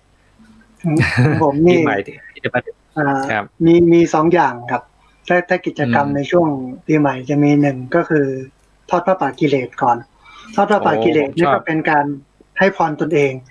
ก็คือเรามาวิมังสาอาจารย์ขออนุญาตนิดหนึ่งอาจารย์ทอดผ้าป่าส่วนโยมผู้ฟังที่อาจจะไม่เคยได้ยินนะอาจจะงงๆนิดหนึ่งว่าทำยังไงทอดผ้าป่ากิเลสนะปกติก็จะเป็นผ้าป่าทั่วไปใช่ไหมครับอาจารย์มีผ้ามีปัจจัยมีอะไรไหมผ้าป่ากิเลสมันเป็นยังไงครับอาจารย์ของผมนี่ก็ทำเหมือนผ้าป่าปกติเลยแต่ว่าในดีกาหรือหน้าซองเนี่ยก็จะเขียนว่าข้าพเจ้านายนั้นนางตามชื่อกันไปแล้วก็จะมีบอกขอสละกิเลสคือความไม่ดีเพื่อร่วมสร้างสรรค์สังคมให้น่าอยู่หนึ่งอย่างคนก็จะเขียนลงไปว่าขอสละคือก่อนที่จะเขียนให้โยมได้วิมังสาก่อนครับใคร่ควรก่อนว่าอะไรที่มันเป็นสิ่งที่ดึงหรือฉุดรั้งเราไม่ให้เจริญก้าวหน้าหรือทำให้เกิดปัญหาอย่างแท้จริงบางคนเนี่ยดื่มสุราเห็นไหมครับสุรานี่เป็นปัญหาสำหรับเขาถ้าเราลดได้หรืออาจจะเลิกได้ในวันปีใหม่นี้หรืองานวันสิ้นปีเนี่ยก็เขียนไปเลยว่าจะขอสละกิเลสก็คือความเมาการดื่มน้ำเมานี่ออกไปบางคนที่ชอบเล่นการพนันบางคนนี่ชอบด่าลูกด่าหลานบางคนนี่นิสัยเจ้าชู้บ้างนะครับก็ให้โยมเขียนนะครับเขียนลงไปในใบดีกานั้นแล้วก็เอาไปปักไว้ที่ต้นพระป่าแล้วก็ทำพิธีทอดถวายนั่นก็หมายความว่าเราได้สละความไม่ดีคือกิเลสของเราเนี่ยออกไปจากตัวเราในปีเก่าแล้วไม่ให้มันยืดเยื้อหรือขยายออกไปในปีใหม่อันนี้อันหนึ่งนะครับก็เป็นการให้พรตัวเองอย่างหนึ่งก็คือทำให้เรานั้นหลุดพ้นจากสิ่งที่มันเป็นปัญหาหลังจากที่ทอดผ้าป่ากิเลสแล้วก็จะมีการตักบาตรความดีครับหลวงปู่ครับญาติโยมท่านผู้ฟังครูบาอาจารย์ครับตักบาตรความดีก็ครับตักบาตรความดีก็จะมีเหมือนกับรูปกระดาษตัดไว้เป็นรูปหัวใจให้โยมได้เขียนชื่อนามสกุลลงไปรวมไปจนถึงความดีที่จะทำเอาหนึ่งอย่างที่มันชัดเจนแล้วก็สามารถทำได้ถ้า ปลุกเร้าญาติโยมก็คือว่ามันสามารถเปลี่ยนชีวิตเราได้ ครับ มันสามารถทำให้ชีวิตเราก้าวหน้าไปได้โดยเร็วในปีใหม่นี้ เช่น ครับ หลายคนอาจจะบอกว่าจะตื่นเช้าขึ้นหลังจากนี้ไป หลายคนอาจจะบอกว่าจะทำให้ชีวิตมีวินัยมากขึ้น หลายคนเนี่ยบอกว่าอยากจะใส่บาตรทุกวันเป็นสัจจะอธิษฐานนะครับ ครับผม หลายคนก็จะบอกว่าจะเป็นคนประหยัดอดออมไม่เที่ยวกลางคืนเสร็จแล้วพระก็จะอุ้มบาตรครับเดินไปแล้วโยมก็อธิษฐานใส่ในบาตรนี่เป็นการให้พรตัวเองอย่างหนึ่งก็คือว่า ครับผม เราทิ้งสิ่งที่มันเป็นปัญหาไปในที่มันมีอยู่เนี่ยให้มันหลุดไปกับอดีต หรือให้มันจมไปกับอดีต สร้างอนาคตใหม่อธิษฐานจิตใหม่ทำให้ชีวิตเราก้าวหน้าโดยการทำสิ่งใหม่ที่ดีสักหนึ่งอย่างให้กับตนเอง ก็เป็นการให้พรนะครับหลวงปู่ครับ ครับ ท่านผู้ฟังให้กับตัวเองว่าเอาละเราก็ได้พร2อย่างนี้ครับผม เป็นสัจจะนะเป็นสัจจะชีวิต เป็น ครับ การเริ่มต้นชีวิตหรือไม่ได้เริ่มต้นหรอกก็คือเหมือนกับเรามาประมวลเนาะประมวลชีวิตแต่ละวันแต่นี่เป็นการประมวลชีวิตทั้งปีเนาะ ครับ ประมวลชีวิตทั้งปีและสิ่งที่ดีงามๆโดยเฉพาะกิจกรรมในทางพระศาสนา กิจกรรมอย่างพระสงฆ์ที่กำลังดำเนินก็ใช้กุศโลบายแทนที่จะทอดพระป่าเอาตังโยมนะครับเนาะบางทีก็ทำแบบง่ายๆที่โยมทำแบบง่ายๆง่ายๆหมายความว่าอะไรคือมีตังก็ทำบุญก็เสร็จไป แต่มันก็ไม่ได้พัฒนาตัวเอง หรือไม่ได้พัฒนาโยมที่ร่วมบุญร่วมกุศลแต่ก็เป็นกุศโลบายอย่างพระอาจารย์ก็เป็นวิธีการที่ดีมากนะครับเนาะให้เขาทอดพระป่ากิเลสให้เขาใส่บาตรแทนที่เราจะได้อาหารหวานคาว แต่นี่พระไม่เอาความดีของโยมที่ได้กระทำนะครับสละความชั่วทำความดีมีพระสงฆ์มีพระรัตนตรัยเป็นสักขีและเป็นพยานช่วยเพิ่มพละเพิ่มกำลังเสริมวิถีชีวิตของเราไปอีกนะครับอาจารย์เฉพาะวันเดียวใช่ไหมครับเนี่ยวันเดียวครับแล้วก็กลางคืนหลังจากที่สวดมนต์เสร็จเที่ยงคืนก่อนจะกลับบ้านก็แจกได้ข้อมือครับได้สายสิญจน์ให้พ่อให้เรามัดอวยพรให้กับคนที่เรารักหลายคนอาจจะ2-3เส้นนะครับไปให้ลูกมัดให้ลูกมัดให้ภรรยาแล้วก็ถือโอกาสขอโทษขอโพยขออภัยกันไปก็จบกลับบ้านนอนหลับมีคติธรรมจากการมัดได้ไหมครับอาจารย์ที่ให้ไปครับได้คติอะไรจากการแจกฝ้ายไหมครับแจกฝ้ายมัดมือใช่ไหมครับอาจารย์ครับก็คือมันเป็นเรื่องของผมมองไว้2อย่างเนาะอันที่1เป็นเรื่องการมัดใจกันไว้สร้างความประทับใจสร้างความอบอุ่นใจอันที่2เป็นเรื่องของการขออภัยกันด้วยครับก็คือก่อนจะมัดเนี่ยต้องมัดก็ขออภัยว่าสิ่งที่ได้เคยทำผิดพลาดถ้าเป็นสามีภรรยาก็คุยกันซะถ้าเป็นพ่อแม่ลูกก็คุยกันซะคือคิดว่าช่วงเวลานั้นเนี่ยหลังจากที่เราได้กล่อมกล่าวเขาทั้งวันแล้วนะครับมีการสวดมนต์มีการตักบาตรความดีทอดพระป่ากิเลสฟังเทศฟังธรรมอะไรสลับกันไปแล้วเนี่ยในช่วงเวลานั้นเป็นช่วงสุดท้ายนะคิดว่าธรรมะก็คงมีอยู่ในใจเขาส่วนหนึ่งแล้วก็ถือโอกาสให้อภัยกันถือโอกาสอวยพรอวยชัยให้แก่กันและกันแสดงความรักความห่วงใยให้แก่กันและกันครับประมาณนี้ครับหลวงปู่ครับเป็นเครื่องหมายนะครับเป็นเครื่องหมายครับโดยเฉพาะบางทีบางคนเนี่ยบางทีมาไม่มีอะไรเป็นตราเป็นเครื่องเป็นหลักฐานแต่ถ้าเรามีหลักฐานมีเครื่องหมายมัดข้อไม้มัดข้อมือบางทีเป็นพลังใจบางคนก็พาลูกพาหลานเนาะมาหาครูบาอาจารย์มาหาหลวงพ่อมัดแขนให้หน่อยไม่ค่อยสบายบางคนก็พาสามีมาโดยเฉพาะชาวต่างชาติที่นี่ก็จะเป็นอย่างนั้นนะครับชอบข้อไม้ให้มัดข้อไม้ข้อมือโดยเฉพาะข้อไม้ข้อมือที่มันมีสีสวยๆชอบเหลือเกินที่เราก็มัดแต่มัดก็ไม่ได้มัดเฉยๆอย่างที่อาจารย์ว่าเนาะขออภัยนะขอโทษแต่ถ้ามาให้พระมัดพระก็มัด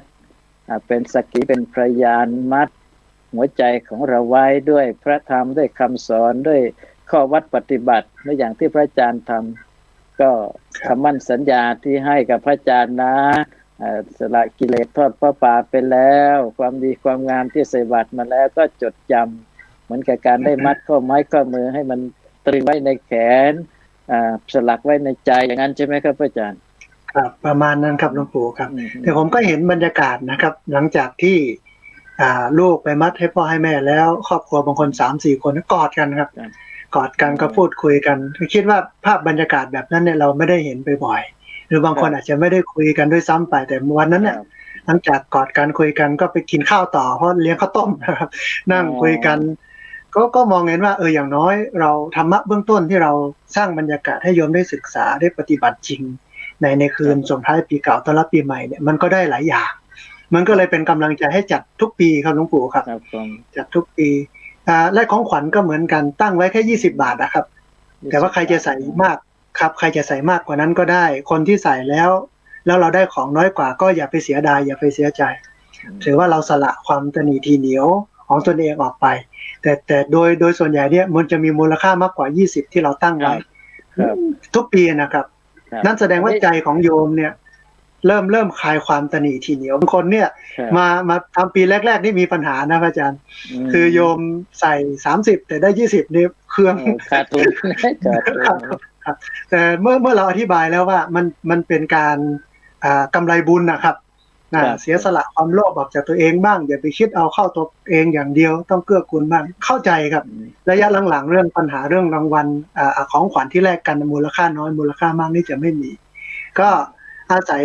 ศัยช่วงการเปลี่ยนพศเหมือนที่หลวงปู่ว่าเป็นการสมมุติเนี่ยให้มันเป็นประโยชน์ต่อการได้ขัดเกลาได้ฝึกคนได้พัฒนาคนครับก็ถ้าปฏิบัติธรรมอย่างเดียวเนี่ยคนอาจจะไม่เท่าไหร่เหมือนที่หลวงปู่ว่าการเข้าถึงนะครับแต่อย่างเนี้ยคือใหม่ๆนะครับผมทำปฏิบัติธรรมอย่างเดียวสวดมนต์เดินจงกรมนั่งสมาธิเอาไปเอามาสุดท้ายนี่เหลือไม่กี่คนเหลือนี่ไม่กี่คนก็คือว่าแก่แล้วไปไม่ได้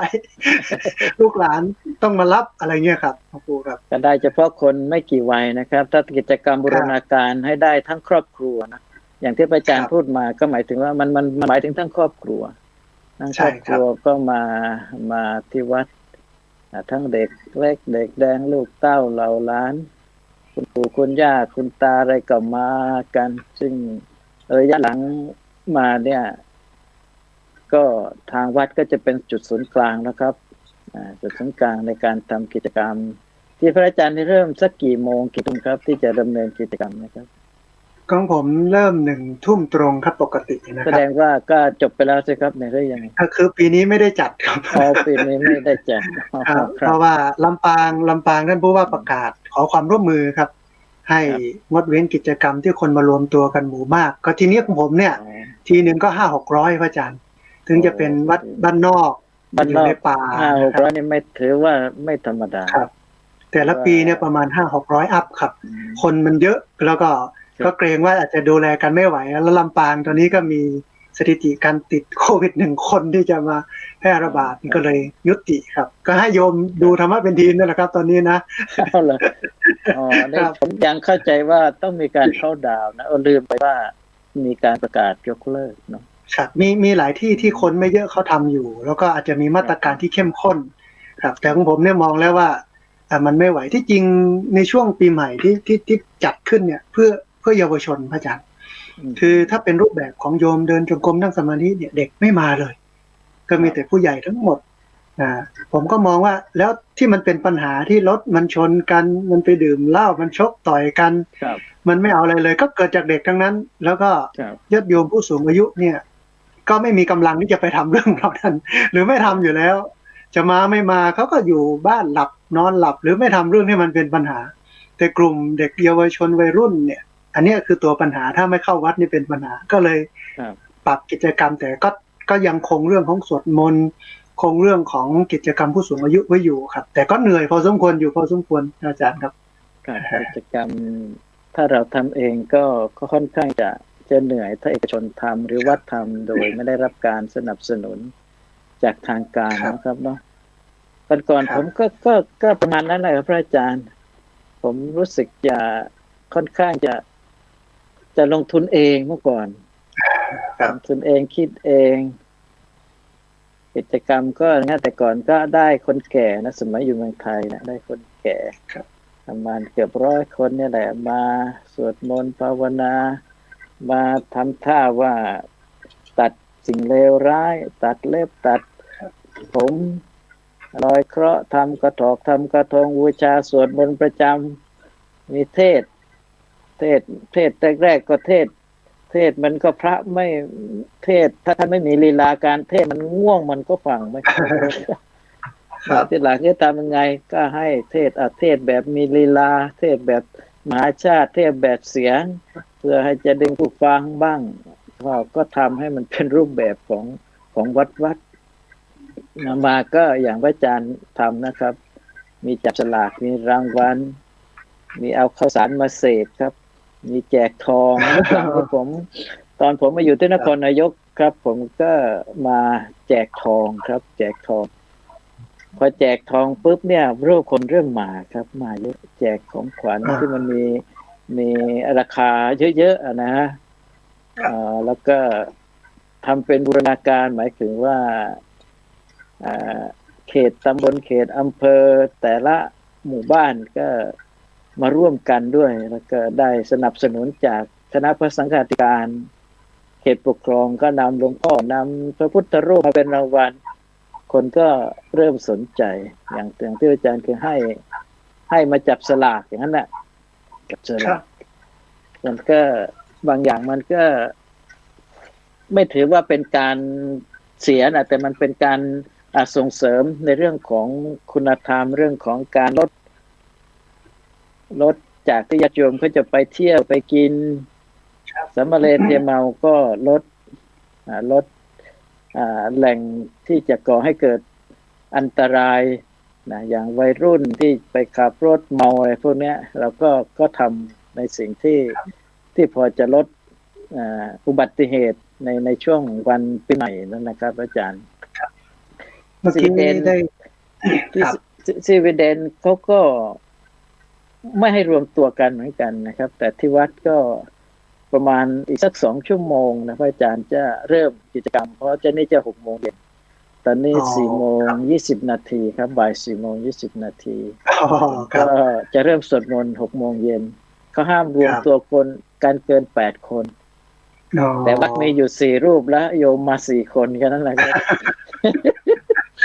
โยมมา4 คนแต่ก็จะทำแล้วก็จะออนไลน์นิดๆหน่อยๆเพื่อให้เป็นรูปแบบและอีกอย่างเราก็จะเป็นกิจกรรมของพระสงฆ์ที่จะได้ทำครับก็กำลังจะดำเนินการอีกสักไม่กี่ชั่วโมงข้างหน้านะพระอาจารย์ครับเมื่อกี้ได้สนทนาพูดคุยกับอาจารย์ณทีวิทย์ได้ค้างไว้ก็คือมองโควิดมันก็เป็นโอกาสหนึ่งคือในช่วงของสิ้นปีหรือเทศกาลส่งท้ายปีเก่าต้อนรับปีใหม่แต่ละปีนะครับจากเมื่อก่อนผมเคยทำงานเรื่องรณรงค์งดเหล้าลดอุบัติเหตุ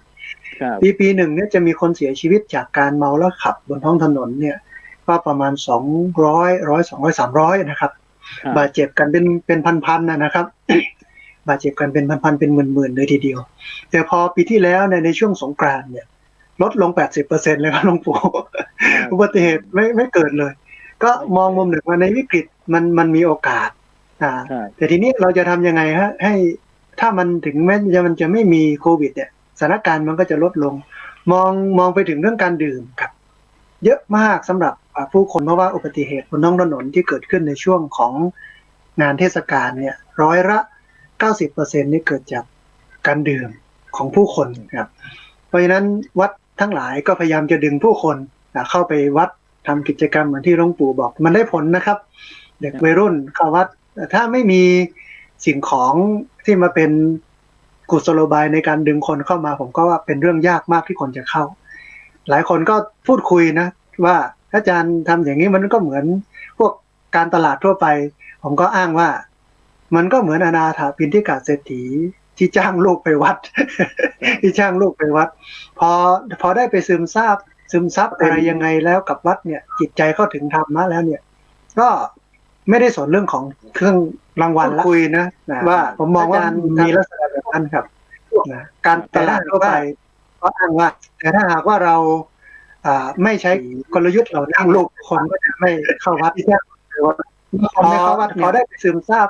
ซับอะไรยังไงแล้วกับวัดเนี่ยจิตใจเข้าถึงธรรมะแล้วสงสัยอาจารย์พระครูอภิวัฒนวิกรมเปิดเสียงขอกราบนมัสการอาจารย์นมัสการกับพระอาจารย์พระครูครับจากเชียงใหม่นะครับเนาะครับถวายความเคารพครับ เมื่อกี้ท่านน่าจะเปิดเสียงมันสะท้อน ก็พอได้ฟังหลวงปู่ได้พูดอะไรยังไงแล้วกับวัดเนี่ยจิตใจเข้าถึงธรรมะแล้วพระอาจารย์พระครูอภิวัฒนวิกรมเปิดเสียงเขากลับนมัสการอาจารย์ นมัสการกับพระอาจารย์ พอได้ฟังหลวงปู่ได้พูดเนี่ยผมเมื่อกี้ท่านน่าจะหลวงปู่ทำเสียงมาสะท้อนก็ ครับครับ ก็ได้กำลังใจและได้ในก็ได้กำลังใจและได้ในครับอาจารย์น่าจะเปิดเสียงครับเสียงมันสะท้อนพระอาจารย์ครับลดเสียง ตอนนี้ ไม่ก็ ครับโอเคแล้วครับอาจารย์ครับ ครับ อยู่ ได้ยิน นิมนต์พระอาจารย์ ตีแล้วเนาะ ครับ ได้ยิน อาจจะเป็นเวอร์ชัน ชัดเจน ยังไม่ชัด เป็น ครับ เวอร์ชันภาษากลางอาจารย์ โอ้ ยังไม่ เสียง ชัด ไม่ชัด กับ ครับ เสียงมัน เดี๋ยว สะท้อนนิดหน่อยครับ โอเค เกือบชัดแล้ว ครับ เสียงเบาหรือว่าเสียงแตกพระอาจารย์ ไม่ครับเสียงหน่วง ดีแล้วครับ ดีแล้วครับ ดีแล้วครับ ตอนนี้ดีแล้วเนาะ ครับ ครับ ผมดีแล้วค พ รับ อดีผมจะต่อครูบาอาจารย์ก็เลยขออนุญาตทดสอบสัญญาณ ครับ ทดสอบระบบ ครับ ผมติดต่อ ครับ หลวงปู่กับท่านอาจารย์สาธิต ผมจะต่อเวลาเที่ยงคืนถึง7 โมงเช้า ตอนที่เขากำลังหลับไหล 7 โมง ช่วงที่เขาหลับไหล ส่งเขาเข้านอน ก็ถ้าดีแล้วก็ต้องขอบคุณครับผม ถ้าดีแล้วขอบคุณครับ ก็คงจะได้กราบขอบพระคุณฝ่ายเทคนิคด้วย แล้วก็กราบนมัสการครับครูบาอาจารย์แล้วก็เจริญพรศรัทธาญาติโยมท่านทั้งหลายด้วยนะครับ ครับนิมนต์ตามสบายเลยครับกับขอบพระคุณครับนิมนต์ครับ ครับกับนมัสการท่านอาจารย์พระครูอภิวัฒนวิกรมนะครับจากอำเภอดอยหล่อจังหวัดเชียงใหม่ครับวัดปากทางเจริญนะครับ ที่จริงกำลังรอครูบาอาจารย์รูปอื่นนะครับ ที่จะเข้ามาร่วมสนทนาร่วมพูดคุย มาแล้วท่านดรมาแล้วนะครับดรมาครับก็คงจะขอใช้เวลาอีกสักไม่ถึง10 นาทีดีนะครับ ในการร่วมสนทนาเพื่อที่จะให้เกิดพละเกิดพลัง แล้วก็การได้เห็นครูบาอาจารย์ได้พูดธรรมะได้ฟังธรรมะมันก็ชื่นใจมีพละกำลังในการที่จะทำงานต่อไปก็เลยเข้ามาทักทายพูดคุยสนทนานะครับให้กำลังใจซึ่งกันและกันนะครับ ครับ ก็กราบขอบพระคุณหลวงปู่ครับผมพอดีสัญญาณเน็ตติดขัดนิดนึงครับตอนนี้ถ้าอาจารย์เอี้ยงนะครับ ก็เข้ามาแล้วนะครับ อาจารย์เอี้ยงนิมนต์นะครับ อาจารย์ เอี้ยงนิมนต์ครับ อาจารย์เอี้ยงก็เข้ามาแล้วครับ เข้ามาก่อน5 นาทีครับอาจารย์ ครับ ถวายความเคารพพระอาจารย์เอี้ยงครับ สาธุ สวัสดีทุกท่านครับตอนนี้ ขให้ได้ใหญ่ๆ ตอนนี้ที่เข้ามา โๆ ตอนนี้นะครับ ครับคืออาจารย์พระมหาชาญชัยพรหมปฏิโถนะเป็นผู้ช่วยเจ้าวาดพระอารามหลวงวัดเทพลีลากรุงเทพมหานครนะญาติโยมที่กำลังรับฟังอยู่นะ ตอนนี้ก็มีผู้สนทนาเข้ามาอีกรูปหนึ่งแล้วนะครับพระอาจารย์เอี้ยงพระอาจารย์ใกล้ปีใหม่แล้วพระอาจารย์อีกไม่กี่นาทีแล้วเนี่ย อาจารย์ให้พรตัวเองยังไงบ้างครับอาจารย์เมื่อกี้เราสนทนากันเรื่องนี้ยังไม่จบ ครับ ผมก็ปีที่แล้วผมก็ตั้งใจที่จะสุขภาพดีนะครับ ผมก็ได้สุขภาพดีมาแล้วนะครับ นี้ปีต่อไปผมก็รักษา ได้มาแล้วก็ต้องรักษานะเรียกว่าเมื่อเราได้สิ่งดีงามมาแล้วการรักษาก็เป็นหน้าที่ประการหนึ่งนะครับที่เราจะรักษาซึ่งชีวิตที่จะเข้าสู่อีกปีหนึ่งถ้าเรายังมีชีวิตอยู่นะครับเราก็รักษาชีวิตของเราต่อไปบางทีวันนี้ผมก็เห็นหลายๆอย่างที่ก็มองโลกในแง่บวกว่าเขาก็ยังเอาชีวิตรอดมาได้ผ่านไปอีกจะปีหนึ่งนะครับครับก็ถึงแม้ว่าบางทีศักยภาพหรือประสิทธิภาพเนี่ยยังไม่เท่าไหร่แต่อย่างน้อย ก็ยังรักษาชีวิตมาได้นะครับเพราะว่าเรื่องของความไม่ประมาทเนี่ยกับเรื่องของความประมาทนี่มันเพียงแค่พลิกฝ่ามือเท่านั้นนะครับบางทีอาจจะประมาทอยู่ถ้าหากว่าได้สติก็เป็นผู้ไม่ประมาทนะก็สามารถที่จะกลับตัวกลับใจหรือทำชีวิตให้มีประสิทธิภาพนะครับขึ้นชื่อว่าชีวิตเนี่ยถือว่ามันที่ชื่อว่าชีวิตนี่ถือว่าเป็นสิ่งสุดยอดแหละครับนะเพราะว่าวันเวลามีก็เพราะว่าเรามีชีวิตอยู่นี่แหละครับสำหรับปีต่อไปที่จะถึงนี่นะครับคือสิ่งหนึ่งก็คือมีสติรับรู้ตามความเป็นจริงนะครับ ผมก็เห็นพระเนนเราก็ถือว่าท่านทำใจได้นะเพราะว่าบางทีจัดเตรียมจะเข้าดาวสวดมนต์ปีใหม่แล้วก็บอกเก็บก็เก็บนะเตรียมก็เตรียมดื้อก็ดื้อใช่ไหมครับผมก็ถือว่าทำเรียกว่าทำใจได้อย่างนี้ผมว่าเราอยู่บนโลกนี้ได้ปรับตัวปรับใจครับได้ทำใจเบื้องต้นผมก็ขออนุญาตแบ่งปันเท่านี้ก่อนนะครับผมครับก็เรียกว่าพระเราจบการบริหารความเสี่ยงมานะครับอาจารย์เอียงนะครับคาดการณ์เป็นอาจารย์ดร.ณทีวิทย์บอกว่ากำลังจะจบหลักสูตรภาวนาก็ต้องกลับมากระทันหันนะครับก็เช่นกันครับอาจารย์ผมไป45วันนะไปปฏิบัติกรรมฐานมาเลยอีกเหลืออีก 5-6 วันครับจะจบโครงการครับนั่งภาวนากำลังหลับตาเพราะสบายแล้วครับอาจารย์ก็มาบอกว่าโอ้ท่านต้องเก็บข้าวเก็บของกลับวัดใครวัดมันนะอย่าพูดอย่างนี้นะครับงงกันใหญ่เลยนะเพราะว่าเราปิดมือถือไงครับปิดการติดต่อสื่อสารครับเพราะเราก็ไม่รู้ว่าโควิดจะลุกลามมาขนาดนี้ครับเมื่อ45วันที่แล้วนะมันก็เป็นสิ่งที่แต่ต้องมีสติเหมือนกันต้องตั้งสติเหมือนกันนะครับทีนี้พระอาจารย์สาธิตล่ะครับพระอาจารย์มีอะไรที่จะนำเสนออีกไหมครับช่วงปีใหม่นะครับที่อาจารย์อยากจะถ่ายทอดให้กับท่านผู้ฟังที่กำลังรับฟังอยู่ตอนนี้ครับอาจารย์ครับก็จะต้องนิดหนึ่งนะครับแล้วก็อาจจะพูดคุยไม่มากไปกว่านี้อาจจะได้ส่งต่อให้กับครูบาอาจารย์รูปอื่นนะครับแล้วก็จะได้ขออนุญาตไปทำกิจภาระต่อนะครับก็คือผมมองแบบนี้ครับปีใหม่ของแต่ละปีเนี่ยถ้าเราได้ผมใช้คำว่าเริ่มต้นดีนะชีวิตดีโชคดีตลอดปีตลอดไปผมจำได้สมัยผมเป็นเด็กโยมแม่ใช้ไปซื้อของสิ่งหนึ่งที่ร้านของคนจีนแต่ซื้อมาไม่ถูกผมเองไม่เข้าใจในสิ่งที่ท่านบอกทีนี้จะต้องกลับเอาไปคืนหรือไปเปลี่ยนคนจีนเขาไม่ยอมเปลี่ยนให้ผม เขาบอกว่าหรือเป็นรายแรกให้มาซื้อถ้ามาเปลี่ยนแล้วชีวิตมันก็จะหรือร้านมันก็จะเป็นปัญหานี่คือความเชื่อของเขานะไม่เปลี่ยนแล้วยังไงก็เลยตัดสินใจเอาเงินของตัวเองไปซื้อแล้วก็ที่ซื้อผิดมาก็เก็บนะครับก็เอาสิ่งที่เปลี่ยนมาใหม่เนี่ยไปให้โยมแม่ไอ้ที่เก็บไว้แล้วก็เก็บไว้เป็นที่ระลึกของเราในสมัยเป็นเด็กนานแล้วครับเราก็เอาไปใช้ในระยะหลังก็เลยได้คติว่าชีวิตเราถ้าเริ่มต้นดีเนี่ยชีวิตมันก็จะโชคดีตลอดปีแล้วก็ตลอดไปคนเหนือและคนเมืองเรียกว่าเขาพูดคำนี้ครับอาจารย์ตดจดบะตอมผิดก็ผิดไปทั้งหมด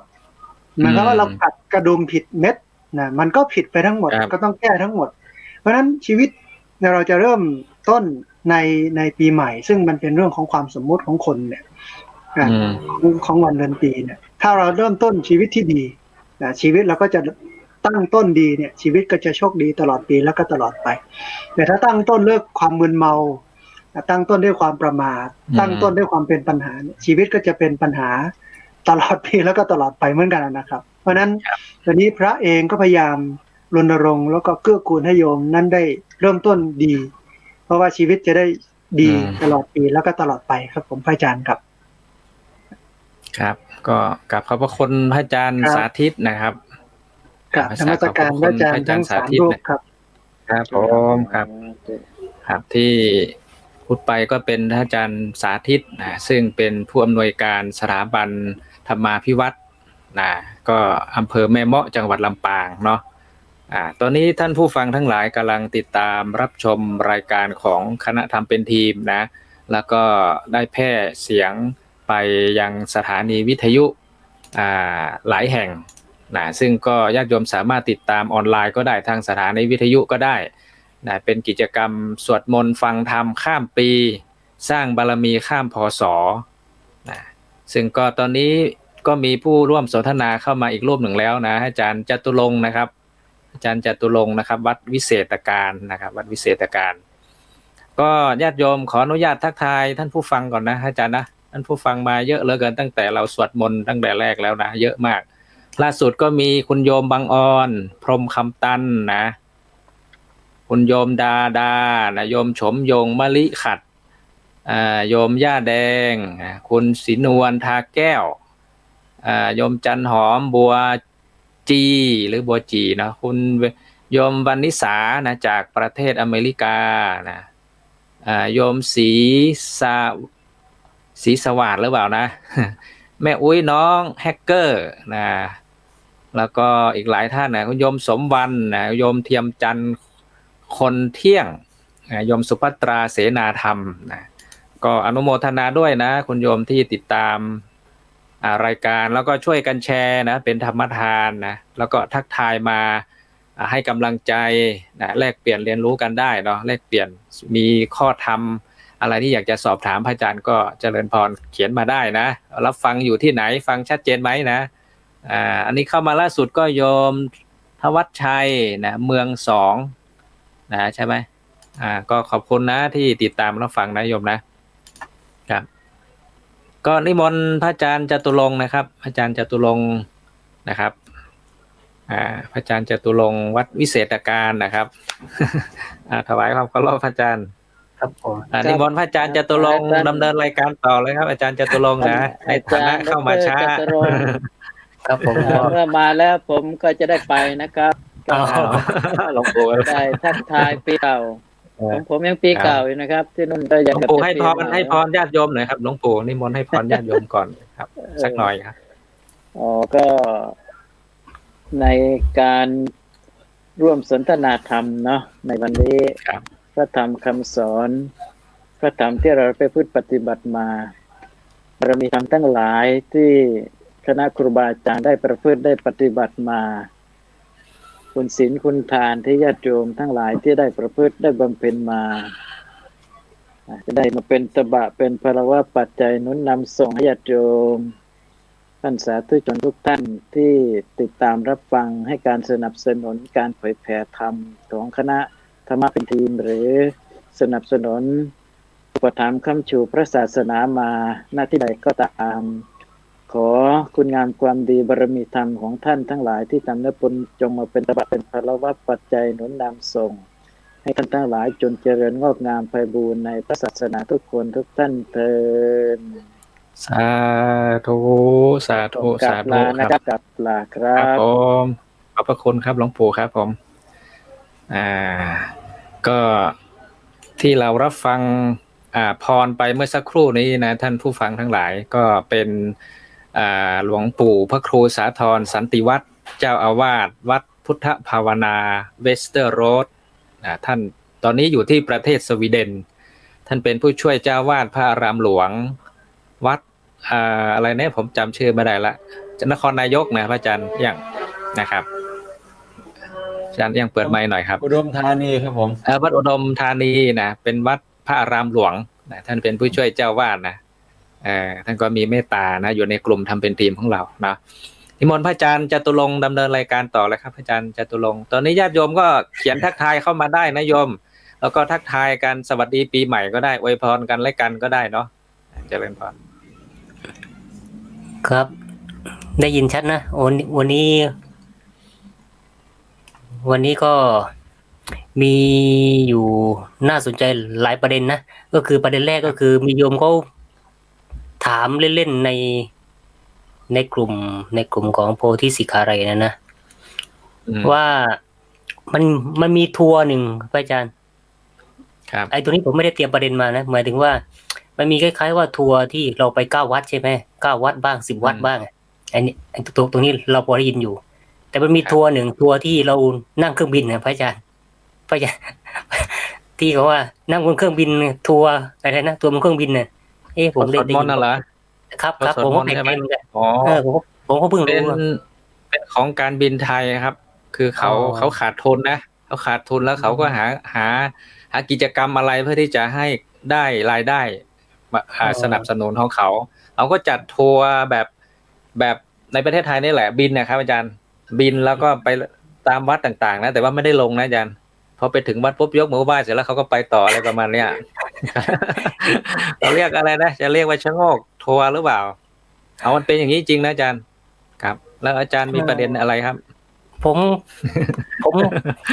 ผมก็เฉยๆนะเพราะผมไม่รู้แต่ผมเป็นคนเข้าไปแซวว่าแล้วเราไม่บาปเหรอเพราะเราอยู่ข้างบนไงอาจารย์เราอยู่ข้างบนใช่ไหมปกติเวลาเราคิดว่า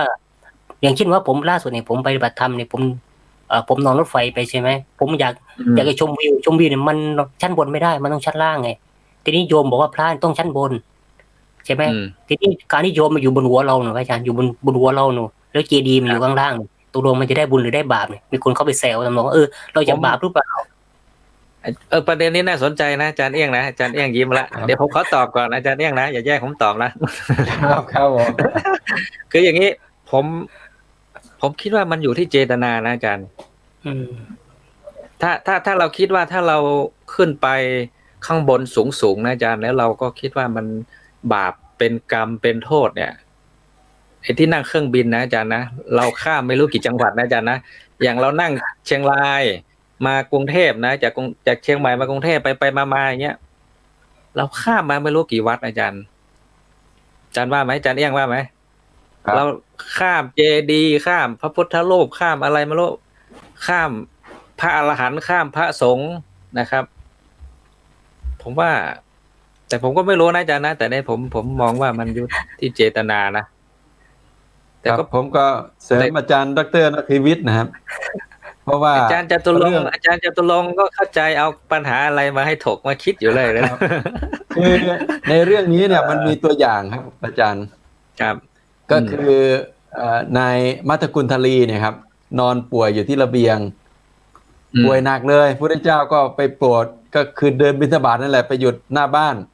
แต่นายมัทกุลทลีเนี่ยป่วยหนักมือก็ยกไม่ได้นะครับนอนเขาเรียกว่าขยับได้แต่ลูกตาขยับได้แต่ลูกตาก็เลยเหลือบตามาเห็นพระพุทธเจ้าโอ้ก็เลยได้น้อมจิตบูชาบอกว่าน้อมจิตบูชามือก็ไม่ได้ยกนะครับแล้วก็เสียชีวิตไปก็ยังได้ไปเกิดเป็นเทวดาอันนั้นเจตนาเนี่ยในการเริ่มใช้ศรัทธานะครับสำคัญแต่หลายประเด็นที่สื่อถึงความไม่เคารพบางที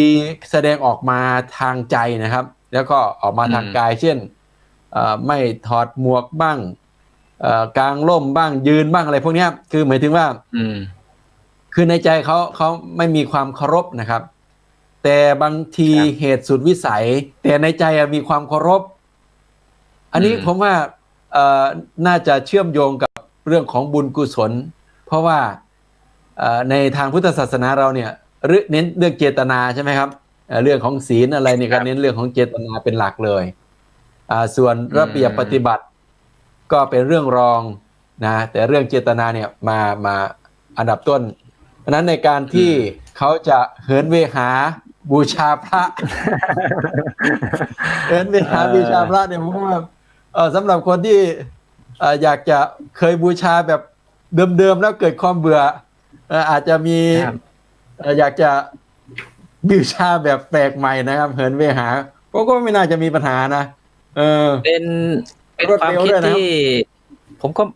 ไม่เข้าใจเหมือนกันนะเขาก็คิดได้เนาะโอ้ยคือ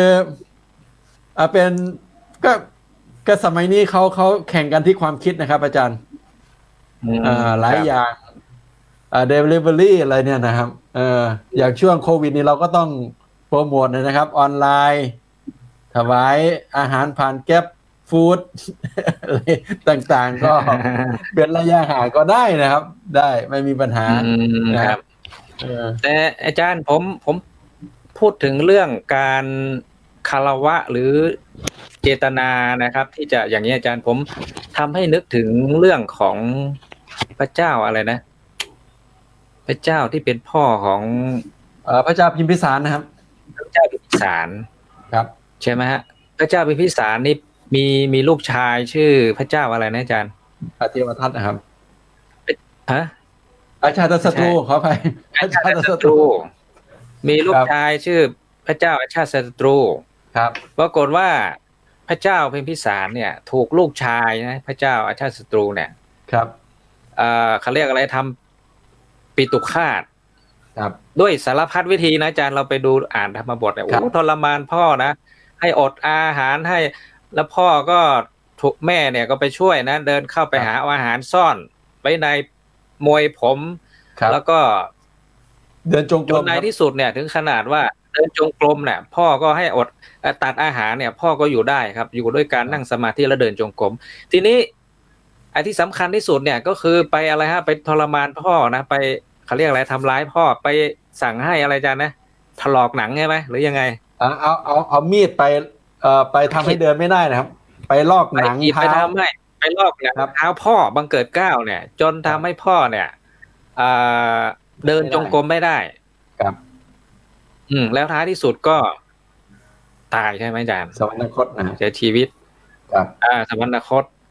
แล้วเรื่องเหล่านี้ก็มีคนไปถามพระพุทธเจ้าว่า เพราะอะไรพระเจ้าพิมพิสารเนี่ยใช่ไหมถึงต้องมาถูกลูกชายเนี่ยทำปิตุฆาตแล้วก็ทรมานต่างๆ แล้วก็ถึงกับขนาดว่าเอามีดเนี่ย กรีดเท้าทำให้เดินไม่ได้ถึงขนาดนั้นอ่ะ ใช่ไหมอาจารย์แล้วก็พระพุทธเจ้าใช่ไหมผมก็ไม่แน่ใจนะเพราะบอกว่าเป็นวิบากกรรมในอดีต ที่ในอดีตเนี่ย ไปเดินสมัยหนึ่งเนี่ยผมก็ไม่รู้หลายยุคไหนนะไปวัดอารามอย่างเงี้ยแล้วก็ไปวิหารลานเจดีย์แล้วก็ไม่เคารพไม่ถอดรองเท้าอะไรอย่างเงี้ยนะครับ ใช่ไหมอาจารย์จตุรงค์ถ้าผิดยังไงเขาบอกผมได้วยนะนี่ก็เป็นวิบากกรรมอ่ะที่ส่งผลนะอันนี้คือกรรมเนี่ยญาติโยมท่านผู้ฟังต้องเข้าใจนะมันมีกรรมเนี่ยมันมีหลายอย่างนะไม่ใช่ว่าจะเป็นเฉพาะอดีตชาติอย่างเดียวนะบางทีก็เป็นเพราะปัจจุบันชาติเป็นอุตุเป็นฤดูเป็นอะไรหลายอย่างอ่ะที่มันส่งผลให้เกิดขึ้นอ่ะกรรมอย่างหนึ่งนะแต่ว่ากรรมตรงเนี้ยอันนี้มันอยู่ในพระไตรปิฎกอ่ะบอกว่าใช่ไหมอาจารย์เอี้ยงเสริมหน่อยครับยิ้มเลย แต่ถ้าพระมหาปฐม เสริมหน่อย เพิ่งมาหน้าขาวมาเลยถ้ามาปฐมเนี่ยตอนนี้ครับผมถ้ามหาปฐมเสริมหน่อยว่าท่านอดีตของพระเจ้าพิมพิสารเนี่ยท่านไม่เคารพในการใส่รองเท้า ไปเดินบัพพระเจดีย์แล้วก็มีวิบากกรรมเป็นยังไงบ้างครับผมก็ครบถ้วนแล้วนะอาจารย์นะไม่เห็นมีอะไรต้องเสริมนะอาจารย์ก็เป็นวิบากกรรมใส่รองเท้าในเขตเขตพัทสีมาอาจารย์จริงๆเรื่องนี้ก็เป็นทำให้อะไรนะทำให้ซีเรียสได้นะมันในปัจจุบันเนี่ยเครื่องแต่งกายของราชการของพวกเราเนี่ย จะต้องใส่รองเท้าถึงจะถือว่าสุภาพเขาก็ใส่รองเท้าเข้าไปในเขตสังฆาวาสเข้าไปในเขตอุโบสถพัทสีมาเข้าไปเรื่อยเลยผมก็นั่งคิดถึงพระเจ้าพิมพิสารทุกครั้งที่เห็นนะ เห็นว่าคนเหล่านี้ใส่รองเท้าเข้ามาในโบสถ์ที่เราก้มกราบไหว้ทุกวันคนนี้ใส่รองเท้าเข้ามาทุกงานเลยงานกฐินเลยงานอะไรที่เป็นพิธีการทางราชการมานี่จะต้องใส่รองเท้าเข้าในโบสถ์เนี่ยผมครับเรื่องไม่บอกเลยว่ากรรมในอนาคตจะเป็นยังไงนะอาจารย์นะคือเรื่องนี้ผมเสริมนิดนึงนะครับผมว่าคืออันนี้ผมมองว่าอดีตของพระเจ้าพิมพิสารเนี่ยก็อาจจะเกิดทิฏฐิมานะคือคนทั่วไปเนี่ยถอดรองเท้าหมดคือด้วยทิฏฐิมานะว่าเราเป็นถึงกษัตริย์แล้วก็คือจะใช้อำนาจเนี่ยในการที่จะฝืนกฎหรือว่าฝืนความศรัทธาตรงนั้นน่ะคือผมมองว่าตรงนั้นคือเจตนาที่ผิดพลาดและเป็นวิบากกรรมนะครับผมมองอย่างนั้นก็คือเจตนาของท่านอาจจะแบบไม่ดีนะครับอาจจะอยากจะ ข่มคนอื่นหรือว่าที่จะไม่เคารพนะครับแต่หลายคนที่ทำไปบางอย่างมันเป็นระเบียบเนี่ยก็ต้องไปดูใจเขาว่าใจเขาเคารพไหมหรือว่าใจเขาเฉยๆหรือว่าตามระเบียบนะครับถ้าใจเขาขุ่นมัวอะไรเนี่ยผมก็ว่าน่าจะบาปนะแต่ถ้าใจของเขาไม่ขุ่นมัวนะครับหมายถึงว่าไม่คิดอะไรมากเจ้าวาดก็อนุญาตแล้วอย่างเงี้ยเพราะว่าจะมีปัญหาอะไรนะครับเป็นเรื่องซีเรียสเลยนะการจตุรงค์ทำมาเดี๋ยววัดหลวงจะต้องทอดกฐินนี่ก็ต้องประเพณีมาอย่างนี้ก็เดี๋ยวจะงดอีกไปนะครับจะเดือดร้อนวัดอีกมันนึกได้นะอาจารย์จตุรงค์นะคือคนสมัยก่อนเนี่ยเขาจะเข้าวัดเข้าวานะอาจารย์เขาถอดรองเท้านะเขาถอดรองเท้าเขาอะไรอย่างประเพณีถอดรองเท้าเนี่ยภาคเหนือเนี่ยตอนนี้ไม่มีละทางเชียงตุงทางลัดฉานเนี่ยยังมีอยู่นะบางแห่งนะเขาจะถอดรองเท้าเวลาจะเข้าวัดอะไรเงี้ยแต่ตอนนี้เข้าวัดก็ไม่ถอดละเพราะว่าเขารองเท้าหายดูนั่นอาจารย์ตัวพระเองเขาก็ไม่ใส่รองเท้าในเขตวัดนะในเขตสีมาไม่ใส่รองเท้ากันนะครับในตามพระวินัยของเราเนี่ยเราก็ไม่ใส่รองเท้าไม่กั้นร่มไม่สวมรองเท้าในเขตนั้นนะแต่ว่าปัจจุบันนี้มันไม่แน่ใจว่าวินัยนี่มันยกเว้นกันได้หรือเปล่าไม่รู้เหมือนกันนะก็อยู่ที่เจตนาเนาะอาจารย์เนาะเพราะว่าถ้าเราไม่มีเจตนาเนี่ยก็ไม่มีปัญหาหรอกผมว่านะแต่ถ้ารู้แล้วว่ามันไม่เหมาะเนี่ยแต่ว่าถ้าไม่รู้ก็ผมก็คิดว่าไม่น่าจะอะไรอาจารย์จตุรงค์ล่ะอาจารย์ผู้นำเสนอประเด็นเนี่ยเห็นว่าไง บูชาพระเหินมีหาบูชาพระเป็นยังไงอาจารย์มันมีอยู่คำหนึ่งพระอาจารย์มันมีคำว่าอะไรนะคำว่าสากลนิยมนี่มันแค่ไหนใช่ไหมเหมือนที่พระอาจารย์พูดเนี่ยเราใส่รองเท้าเข้าในโบสถ์วัดพระแก้วนี่ใช่ไหมเราบอกว่าสากลนิยมแต่เราดูวิดีโอของพระพม่าญาติโยมในพม่าเนี่ยเขาไม่กล้าใส่รองเท้าเข้าไปนะถอดไว้หน้าวัดทีนี้มันสากลนิยมเนี่ยคำว่าสากลนี่มันหมายถึงจริยธรรมศีลธรรมด้วยหรือเปล่าใช่ไหมครับทีนี้ว่าที่อาจารย์เที่ยงพูดก็คือมันอยู่ที่ใจเราส่วนหนึ่งเลยแล้วก็คนเดี๋ยวนี้มันผมเนี่ยบางวัดเนี่ยผมไปอย่างเช่นวัดโคตรคังนี่ผมก็บางทีก็นึกถึงนะเหมือนที่พระอาจารย์ปฐมพงษ์พูดเนี่ยเรามองไม่ออกว่าอะไรคือสีมาที่มันฝังลูกนิมิตนะบางทีผมก็ไม่ถอดถามว่าไม่ถอดเพราะอะไรเพราะเขาเอาที่วางรองเท้านี่ไปวางไว้หน้าโบสถ์ซึ่งมันเข้าไปในสีมาแล้วนี่แหละความไม่รู้ของคนที่บริหารจัดการด้วย ตรงนี้อันตรายเหมือนที่อาจารย์พูดตรงนี้เป็นข้อเท็จจริงเราไปดูได้เลยตรงนี้สำคัญทีนี้ตอนหลังมีผมไปกับเพื่อนรูปหนึ่งท่านสังเกตเนี่ยท่านค่อนข้างที่จะเคร่งพอสมควรมองอันนั้นหลวงพี่นั่นมันเสมานะถอดรองเท้าสุดท้ายผมก็ไม่ได้เข้าไปไหว้หลวงพ่อในวัดระฆังเลยเพราะที่วางรองเท้าไว้ข้างในเนี่ยใช่ไหมเพราะเมื่อก่อนเนี่ยด้วยความที่เราไม่ได้สังเกตลืมไม่มีความสำคัญแล้วกันเรามองข้ามไปตรงนี้สำคัญสำหรับคนที่รู้หรือไม่รู้เนี่ยผมว่าสำคัญครับดังนั้นผมก็ไม่เข้าไหว้พระเลยเพราะเราต้องถอดรองเท้าแต่ตอนหลังก็คือถ้าใส่รองเท้าไว้ที่ราคาไม่แพงมากเราก็ไม่เป็นไรถอดเอาไว้นู่นแหละถอดเอาไว้ข้างๆเอาไหว้พระไม่เป็นไรเราก็เดินเข้าไปแต่ตรงนี้สำคัญครับอาจารย์ดังนั้นผมว่าส่วนหนึ่งก็อยู่ที่ใจเราส่วนหนึ่งก็คือถ้าเรารู้เราก็ต้องระมัดระวังเอาในส่วนที่เราไม่รู้ก็ไม่เป็นไรทีนี้ถ้ามีอีกประเด็นหนึ่งพระอาจารย์ประเด็นพ่วงกับคำว่าเครื่องบินนี่แหละก็คือคำว่าปีชงพระอาจารย์ให้ปีชงหรือเปล่าปีชงมันหมายความว่าปีที่จะถึงนี่หรือเปล่าไม่ใช่ใช่ไหมก็ปีนี้หมายถึงว่าคนเราปีชงเนี่ยเราต้องไปแก้กรรมแก้เคราะห์แก้อะไรไปทำบุญใส่บาตรใส่อะไรว่าพระอาจารย์เดี๋ยวผมขออนุญาตนะญาติโยมที่กำลังติดตามรับฟังตอนนี้นะญาติโยมที่ติดตามรับฟังทางไลฟ์สดก็ดีทางสถานีวิทยุก็ดีนะถ้าโยมฟังมาแล้วอยากจะมีส่วนร่วมนะอยากจะพูดคุยอยากจะแสดงความคิดเห็นเนี่ยก็โทรเข้ามาได้นะโทรเข้ามาได้ตอนนี้นะช่วงไหนก็ได้นะเราก็จะ เปิดสายเนาะ062-1589-178 062-1589-178นะถ้าอยากจะมีส่วนร่วมหรืออยากพิมพ์มาตรงนี้ก็ได้ที่คอมเมนต์ก็ได้ครับอันนี้อาจารย์จตุรงค์ต่อครับ เมื่อกี้พ่วงต่อจากที่เรานั่งเครื่องบินกันเนี่ยบางคนก็ไปสะเดาะเคราะห์คือไปทำบุญกับวัด9 วัดกับพระ9 องค์กับพระองค์ดำอะไรมาเนี่ยอาจารย์มันจะแก้มันจะชงอะไรหรือเปล่า ปีชงเนี่ยจะไม่เท่ากันนะอาจารย์คนเขาก็จะถือ3579อะไรพวกเนี้ยเช่นอายุ35อายุ37อายุ39อะไรประมาณเนี้ยก็ใครที่โดนเลขพวกนี้ก็จะต้องไปแก้กรรมอาจารย์ถือว่าเป็นปีชงแล้วจะต้องไปแก้แล้วจะมีของอะไรนะอาจารย์ปฐมความเชื่อเหล่านี้มันมาจากที่ไหนอาจารย์ ผมคิดว่าปีชงเนี่ยตอนผมเป็นเด็กนะอาจารย์ผมยังไม่ค่อยได้รู้เรื่องเหล่านี้เลยนะยังไม่ดังนะอาจารย์เอียงว่าไหมครับแต่หลังๆเนี่ยมันเป็นยุคอะไรนะยุคโซเชียลอ่ะแล้วก็หมอดูเนี่ยนะคนฟังรายการนี้ก็มีเยอะนะเพื่อนผมหมอดูเนี่ยเดี๋ยวเราก็ไม่ว่ากันนะหมายถึงว่ามีอิทธิพลอ่ะมีอิทธิพลในสื่อมากขึ้นออกทีวีมีอะไรนะรับฟังทำนายไทายทักทางโทรศัพท์ใช่ไหมอาจารย์แล้วก็มีอะไรนะกดอ่ะมันก็เลยสิ่งเหล่านี้มันก็ความเชื่อเหล่านี้มันก็กระจายมากขึ้นกว่าสมัยก่อนอ่ะใช่ไหมอาจารย์ก็เลยเนี่ยพอปีชงใครก็จะรู้สึกกลัวครับอาจารย์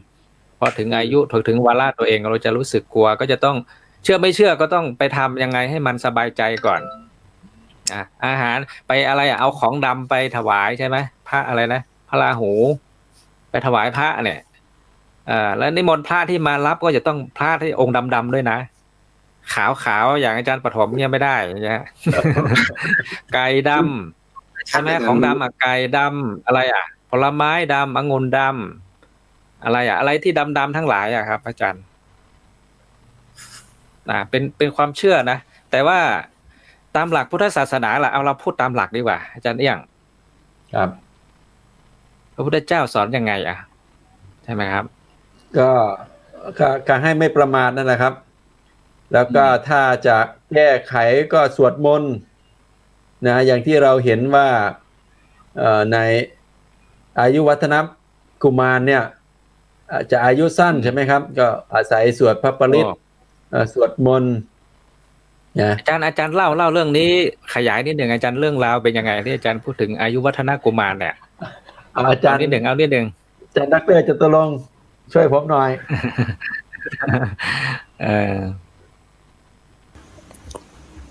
อายุวัฒนกุมารผมก็อันนี้มีส่วนนะครับยิ่งช่วงปีใหม่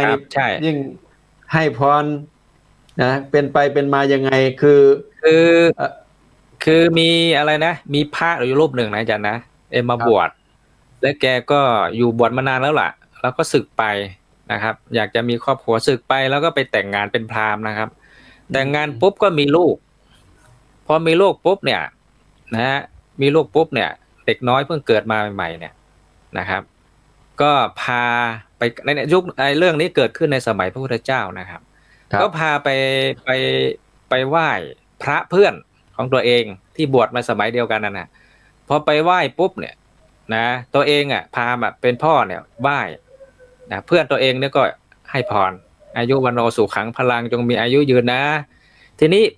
คนเป็นแม่ครับผู้เป็นแม่ก็กราบบ้างไหว้บ้างพระเพื่อนของโยมคนนี้ก็ให้พรทีนี้ลองยกมือไหว้เด็กน้อยนะลูกตัวเองซึ่งเกิดมาใหม่ๆเนี่ยครับมาให้หลวงพ่อที่อยู่วัดเนี่ยอวยพรให้ปรากฏว่าหลวงพ่อท่านพระองค์นี้ท่านก็ไม่ให้พรใช่ไหมอาจารย์ครับไม่อวยพรพ่อแม่ก็เลยสงสัยว่าทำไมไม่ให้พรตัวเองภรรยาเนี่ยกราบก็ให้พรแต่พอจับมือลูกน้อยเนี่ยขอพรบ้างปรากฏว่าไม่ให้นะพระที่เป็นพระเพื่อนเนี่ยก็บอกว่าลูกชายท่านเนี่ยลูกชายสหายเราเนี่ยนะจะต้องเสียชีวิตภายใน7 วันใช่ไหมฮะจะต้องเสียชีวิตภายใน7 วันเราก็ไม่รู้วิธีแก้หรอกคนที่จะรู้เนี่ยมีพระองค์เดียวเท่านั้นคือ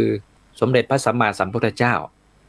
พราหมณ์สองสามีภรรยาเนี่ยก็รักลูกมากซึ่งเกิดมาไม่กี่วันเนี่ยโอ้จะต้องมา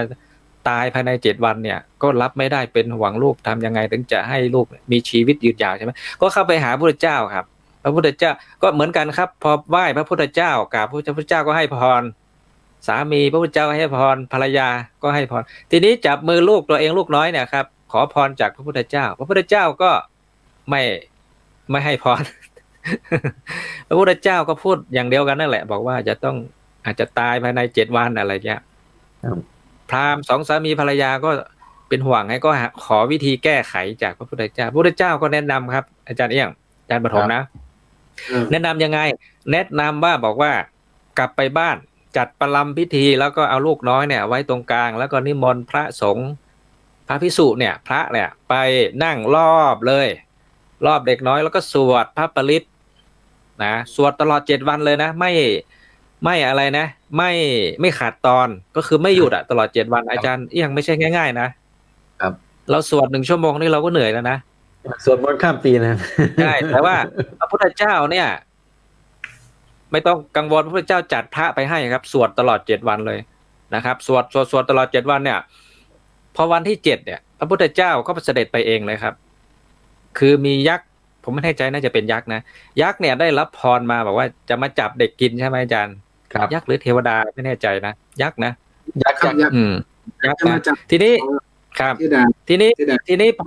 พอวันที่7เนี่ยวันสุดท้ายเนี่ยพระพุทธเจ้าเสด็จไปใช่ไหมอาจารย์ไปสวดเองเลยนะโหเด็กนี่มีบุญมากเลยครับพระสวด7 วันแล้ววันที่7พระพุทธเจ้าก็ไปนะครับพระเถระผู้ใหญ่ก็ไปทีนี้พระพุทธเจ้าไปพระสงฆ์ไปเนี่ยเทพยดาผู้มีศักดิ์ใหญ่ทั้งหลายก็ไปด้วยครับไปในร่วมพิธีตรงเนี้ยเพราะฉะนั้นเนี่ยยักษ์ที่มีศักดิ์น้อยเนี่ยพอเทวดาที่มีศักดิ์ใหญ่มาเนี่ยเขาก็จะสู้ไม่ได้ครับเขาก็เลยถอยล่นหนีไปเรื่อยๆก็เลยไม่สามารถที่จะจับเด็กกินได้ในวันที่7ครับมันก็เลยคำอะไรนะครับคำอนุญาตไปก็เลยพอเลยวันที่7ไปแล้วยักษ์ตัวนั้นก็ไม่สามารถมาจับเด็กกินได้นะครับนี่ผมจำคร่าวๆนะท้ายที่สุดแล้วเนี่ยพระพุทธเจ้าก็สวดนั่งสวดล้อมให้เด็กพอสวดเสร็จปุ๊บเนี่ยพราหมณ์สองสามีภรรยาก็อุ้มเด็กมาขอพรพระพุทธเจ้าก็บอกว่าให้เด็กอายุยืนนะเด็กคนนี้ก็เลยได้รับตั้งชื่อว่าอะไรนะอายุวัฒนกุมารต่อมาก็บรรลุพระอรหันต์นะอาจารย์นะแล้วก็มีอายุ120 ปีใช่ครับผมครับอันนี้ถามว่าเป็นเรื่องจริงไหมนั่นเป็นเรื่องจริงนะครับเป็นไงพุทธประวัติก็พูดเชื่อมโยงถึงการสวดมนต์นะอาจารย์นะครับเนี่ยเป็นอานิสงส์เป็นจะตกลงว่ายังไงครับเพราะบางอย่างเนี่ยอย่างก็ต้องยอมรับอย่างหนึ่งว่าอย่างผู้มีอำนาจอย่างเทวดาพรหมเขาก็มีฤทธานุภาพอำนาจของเขาอยู่นะครับคืออันนี้อาจารย์เนี่ยโยมเขียนแสดงความคิดเห็นมาครับบอกว่ามันไม่มีความจริงนะเราเป็นคนไทยเราไม่ใช่คนจีนนะเราไม่ต้องไปนับถืออะไรเนี่ยเราประเด็นก็คือให้นับถือพระพุทธเจ้านั่นแหละนะครับนะครับคือทีนี้เราจะทำยังไงให้ความเชื่อเนี่ยมันได้ประโยชน์นะครับคือได้ประโยชน์ต่อชีวิตเขาแล้วก็ต่อสังคมส่วนรวมเนี่ยผมมองว่าความเชื่อบางอย่างคือขึ้นชื่อว่าความเชื่อเนี่ยมันมีพลังนะครับมีพลังมากอย่างปีใหม่เนี่ยทุกปีนะครับผมบิณฑบาตนี่แขนห้อยเลยนะครับคือมันคนใส่บิณฑบาตเยอะมากเลยคือผมก็มาคิดว่าวันอื่นๆก็ใส่เยอะได้คือเราก็ฉันเท่าเดิมนี่แหละแต่ละวันเนี่ยคือแต่ความเชื่อไงว่าปีใหม่ก็ต้องใส่กันเยอะก็คือผมก็เลยจะมองว่าอาจารย์เอี้ยงพูดเรื่องนี้แล้วก็มันก็น่าคิดนะโยมนี่ชอบทำบุญในช่วงเทศกาลอาจารย์นะคือความเชื่อเขามีพลังไงครับความเชื่อมีพลังที่จริงพระก็ฉันทุกวันนะคือบางวันเนี่ยบางวันนี้ก็บินไม่ได้เลยอาจารย์เป็นฉันนะญาติโยมทั้งหลายที่กำลังรับฟังรายการนี้นะอย่างนี้ไหมอาจารย์เราอยากให้โยมถวายวันเกิดของใครของมันจะดีกว่าโยมเกิดสมมติว่าโยมเกิดวันจันทร์อย่างเงี้ยโยมก็ใส่บาตรวันจันทร์ทำบุญวันจันทร์ก็ได้7 วัน คืออย่างนี้ผมกำลังจะมองว่าคือ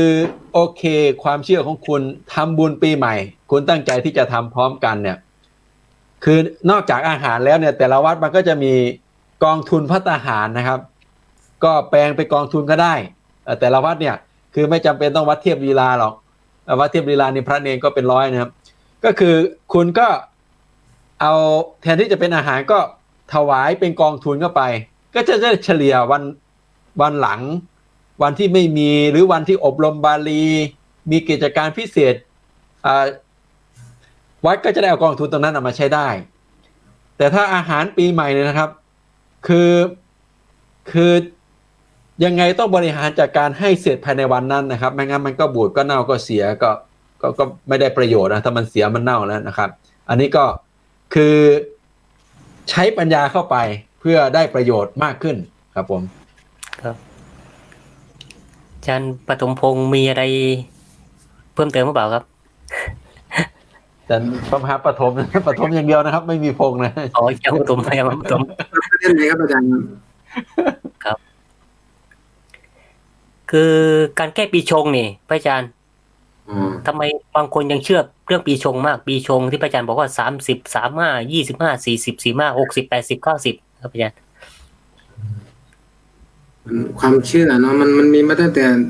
ก่อนพุทธกาลนะครับจนปัจจุบันมนุษย์ก็ผมว่ามันเป็นพื้นฐานของความเป็นมนุษย์นะพระอาจารย์มันจะต้องหาไม่อาจจะไม่ใช่แค่มนุษย์ก็ได้ผมมานั่งสังเกตเห็นมดนะพระอาจารย์นะเห็นมดเห็นเป็ดเห็นอะไรต่างๆเขาก็จะมีความเชื่อเป็นของเขานะมันจะต้องหาที่พึ่งให้ได้พระอาจารย์มดเนี่ยก็มีหัวหน้านะมันจะต้องพึ่งหัวหน้ามันเป็ดนี่ก็มีหัวหน้านะเดินเรียงแถวกันสัตว์หลายๆชนิดก็จะต้องมีหัวหน้าพระอาจารย์คือทำไมต้องมีหัวหน้าเพราะมันโดยสัญชาตญาณของสัตว์ทั้งหลายก็จะต้องมีหัวหน้าแล้วก็ต้องมันเป็นที่พึ่งให้แก่ตนเองไม่ได้อาจารย์แล้วด้วยทั้งหมดทั้งสิ้นที่ผมเห็นมาก็มาลงกับคำที่พระพุทธเจ้าบอกว่ามันจะคำที่พวกเรากล่าวกันว่า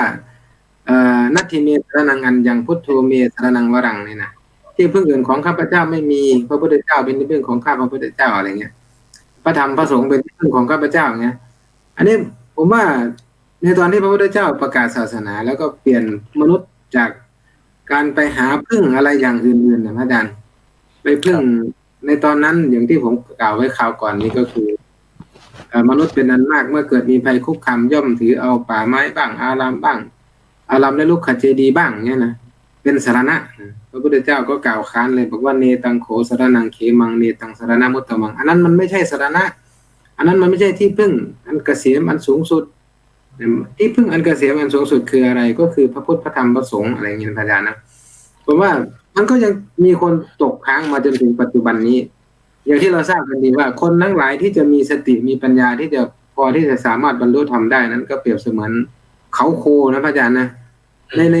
โคหนึ่งตัวเนี่ยคนที่จะมีศักยภาพพอที่จะบรรลุธรรมได้มีแค่เขาโคมันมีแค่2 อันน่ะส่วนคนทั้งหลายที่เหลือน่ะมันเป็นขนโคมันมีอานุภาพน้อยมีศักยภาพน้อยที่เหลือเนี่ยผมว่าเราก็อยู่กับคนที่เหลือนี่แหละพระอาจารย์เราก็อยู่กับขนโคนี่นะก็เลยต้องหาที่พึ่งกันไปเรื่อยๆพระอาจารย์คนที่จะกล้ากล่าวว่าตัวเองนั้นถือพระพุทธพระเจ้าพระธรรมพระสงฆ์เป็นที่พึ่งนี่ก็เป็นแค่เขาโคมีอยู่2 อันนะพระอาจารย์เหลือนี่ก็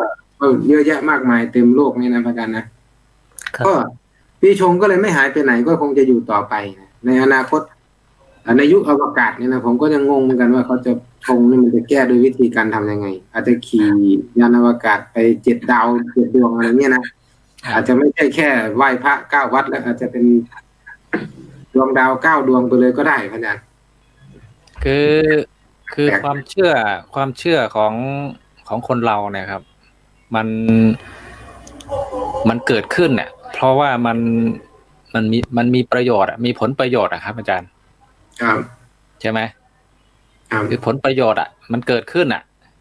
ความเชื่อเหล่านี้มันก็มาสนองเพราะนั้นนี่ตราบใดที่ยังมีผลประโยชน์นะครับ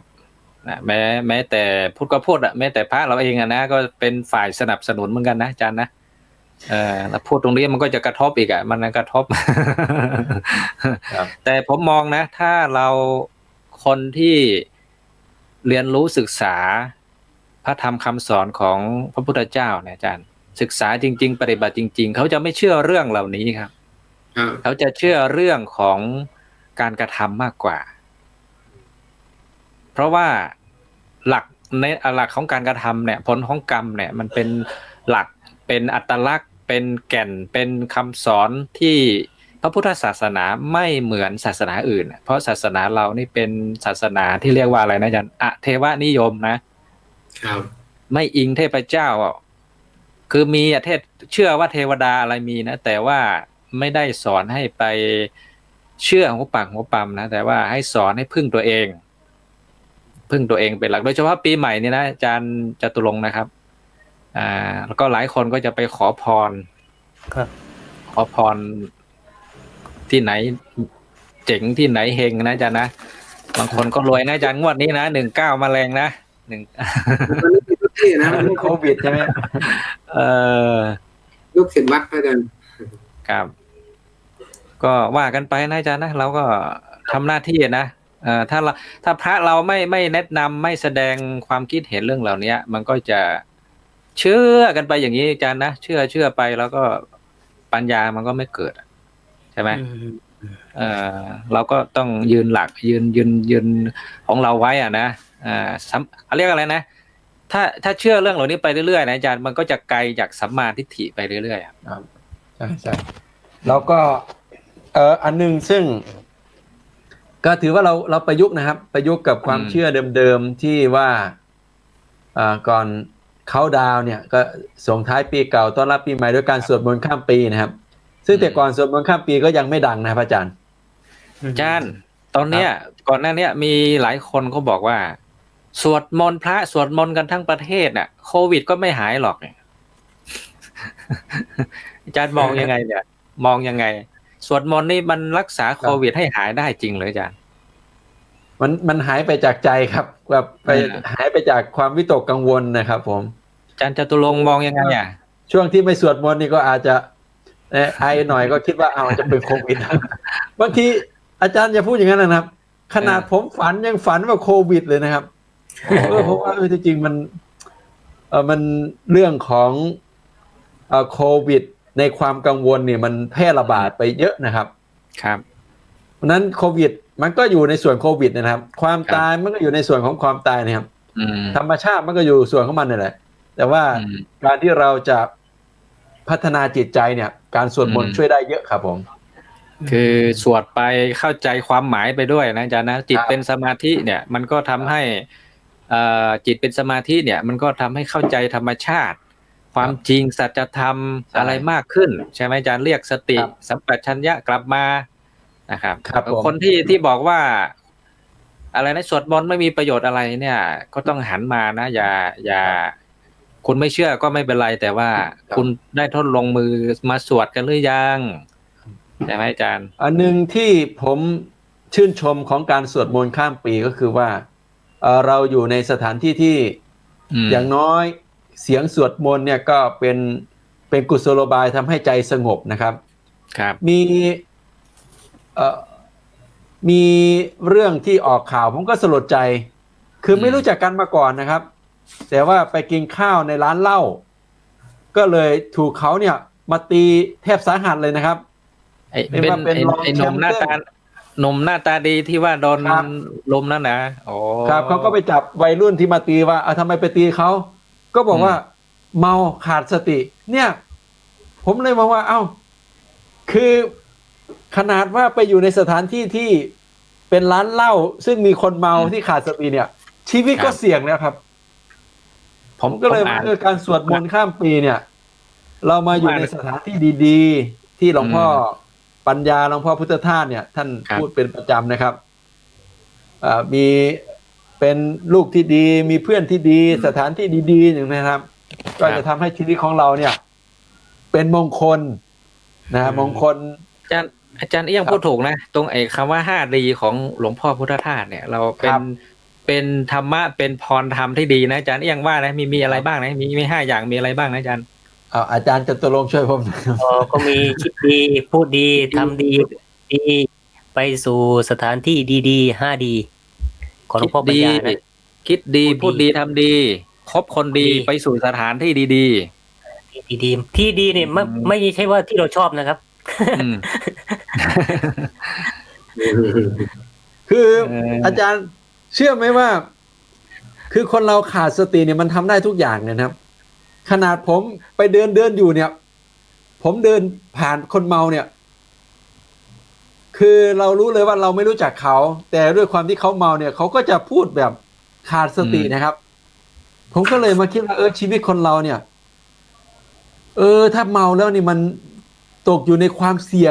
งที่จะเกิดเรื่องเสี่ยงที่จะทะเลาะกัน เสี่ยง เสี่ยงที่จะตาย เสี่ ได้ ยง เล อาย จารย์เสี่ยง ครับ คนขาดสติเนี่ย ไม่รู้จักพระอาจารย์ ไม่รู้จัก ครับ พ่อจากแม่ ไม่รู้ว่าใครเป็นผู้ให้กำเนิด ผู้มีพระ ใช่ คุณ ครับ ไม่รู้จักอาจารย์ไม่รู้จัก มีเรื่องหนึ่งอาจารย์ ขออนุญาตยกเป็นตัวอย่าง เพราะว่ามันเป็นเรื่อง เออ ที่เกี่ยวกับพ่อและลูกพ่อนี่เลี้ยงลูกมาตั้งแต่เด็กนะครับ แต่ว่าลูกเนี่ยค่อนข้างเกเร อืม จนโตเป็นหนุ่ม ทีนี้ประเด็นก็คือว่า พ่อก็กินเหล้าลูกก็กินเหล้าไปกินเหล้าวงเดียวกันครับ อืม ในขณะที่กินเหล้าขาดสติแล้วเนี่ย ก็พ่อก็อาจจะเอาเรื่องไม่พอใจลูกมาว่าลูก ลูกก็ขาดสติด้วย ตื่นเช้าขึ้นมาปรากฏว่าพ่อเนี่ยเสียชีวิต มีรอยฟกช้ำแต่ลูกเนี่ยหนีไปแล้ว ผมก็เลยโอ้โหนี่ คือขาดสติ คือคนเราเนี่ยมันจะโกรธกันขนาดไหนเนี่ยถ้าไม่ขาดสติเนี่ยมันก็คงไม่จะถึงกับ ครับ ฆ่าพ่อฆ่าลูกกันนะครับผมว่า ครับก็เรียกว่ากิจกรรมที่วัดจัดนะอาจารย์นะครับ ก็ถือว่าเป็นกิจกรรมที่ส่งเสริมให้คนมีสติ ครับผม ใช่ไหม ครับ อาจารย์จตุรงค์ว่าไหม ใช่ครับ ก็7 วันอันตรายช่วงปีใหม่เนี่ยก็ล้วนที่ขาดสติกันทั้งนั้นแหละครับผมก็เลยเกิดเหตุมากมายหลายประการฉะนั้น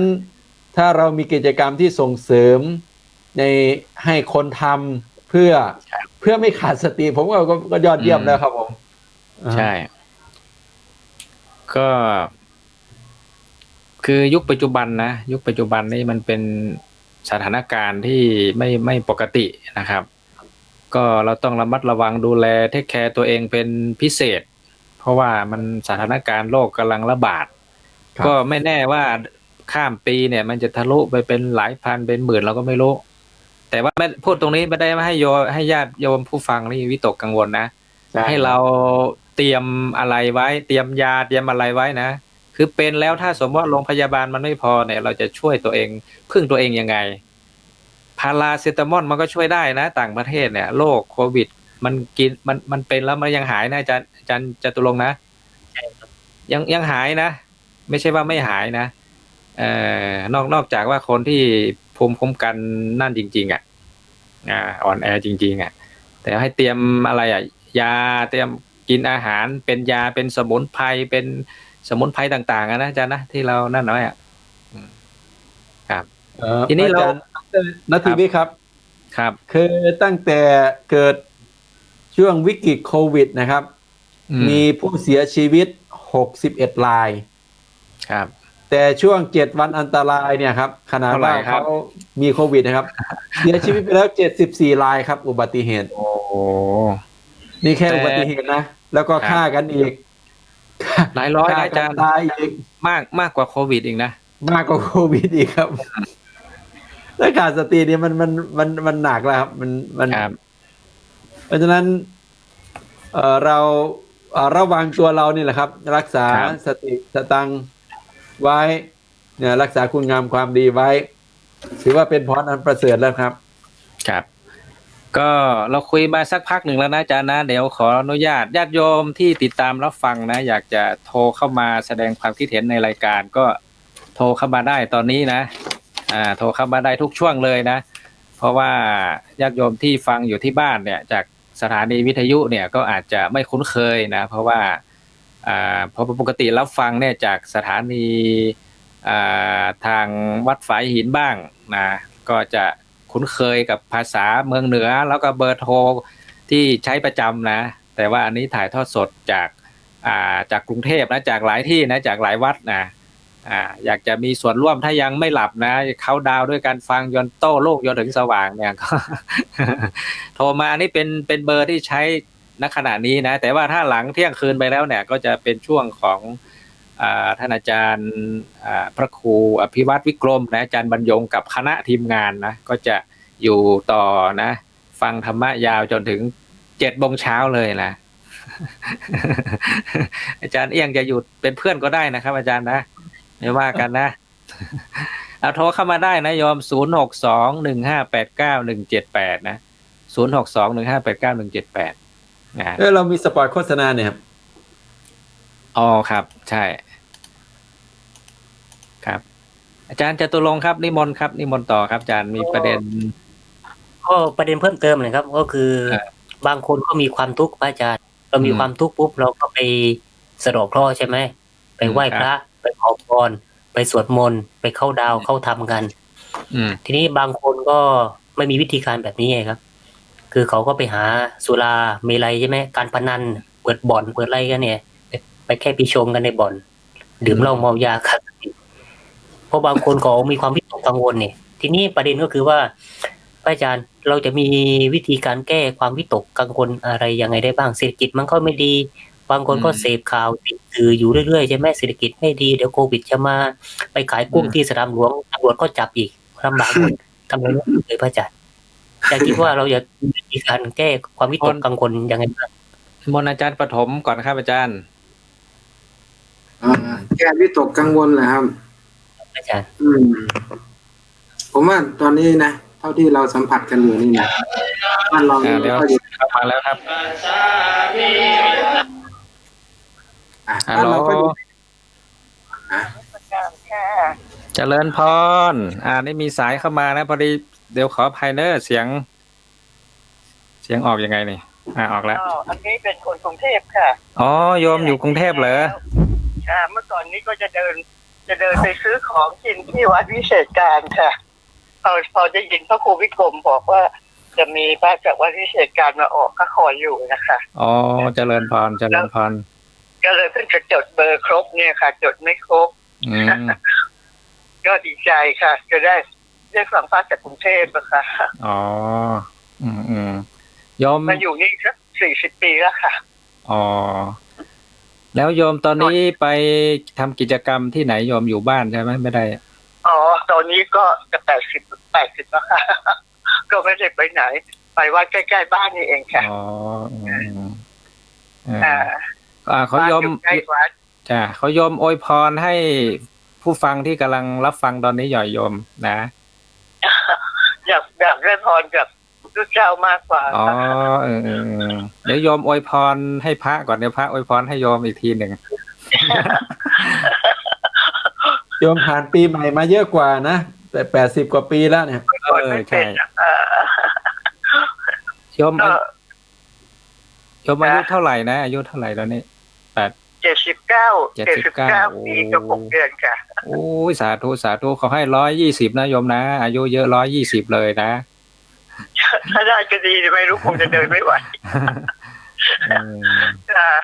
คุณโยมชื่ออะไรนะชื่อขวัญเมืองค่ะขวัญเมืองอ๋อเป็นคนเหนือด้วยหรือเปล่าเป็นคนอยุธยาค่ะแล้วก็มาโตอยู่แถวพานกแถววัดพิเศษวัดระฆังอะไรเนี่ยโอ้ใกล้อาจารย์จตุรงค์แล้วน่ะค่ะก็จะยินว่าเดี๋ยวจะมีพระจากวัดพิเศษการมาก็เลยตั้งใจคอยฟังอยู่ค่ะสาธุเนาะโยมก็เป็นกำลังใจให้โยมเนาะให้โยมมีสุขภาพแข็งแรงเนาะสุขภาพดีแล้วก็ค้ำชูพระพุทธศาสนาทำบุญสุนทานปฏิบัติภาวนานะโยมนะสาธุนะสาธุค่ะสาธุขอให้พระคุณเจ้าอยู่นานๆนะคะอาจจะสาธุร่วมใจให้แก่ประชาชนจะได้รู้ธรรมะเยอะๆขึ้นนะคะสาธุผ่านไป1 สายครับเมื่อกี้เสียงชัดไหมอาจารย์ผมไม่รู้นะชัดไหมชัดครับชัดอ๋อผมกลัวเสียงผมเปิดมันไม่ดังทีนี้ผ่านไป1 สายแล้วนะท่านผู้ฟังที่กำลังติดตามอยู่ตอนนี้นะทางออนไลน์ก็ดี ติดตามทางสถานีวิทยุนะทางภาคเหนือแล้วก็เครือข่ายอีกหลายๆสถานีด้วยกันนะมีสถานีของวัดฝายหินนะวัดฝายหินนี่ก็อยู่ที่มชนะอาจารย์จตุรงค์ผมกดไม่ออกแล้วนี่นะก็สามารถโทรเข้ามาได้ตอนนี้เรื่อยๆนะ062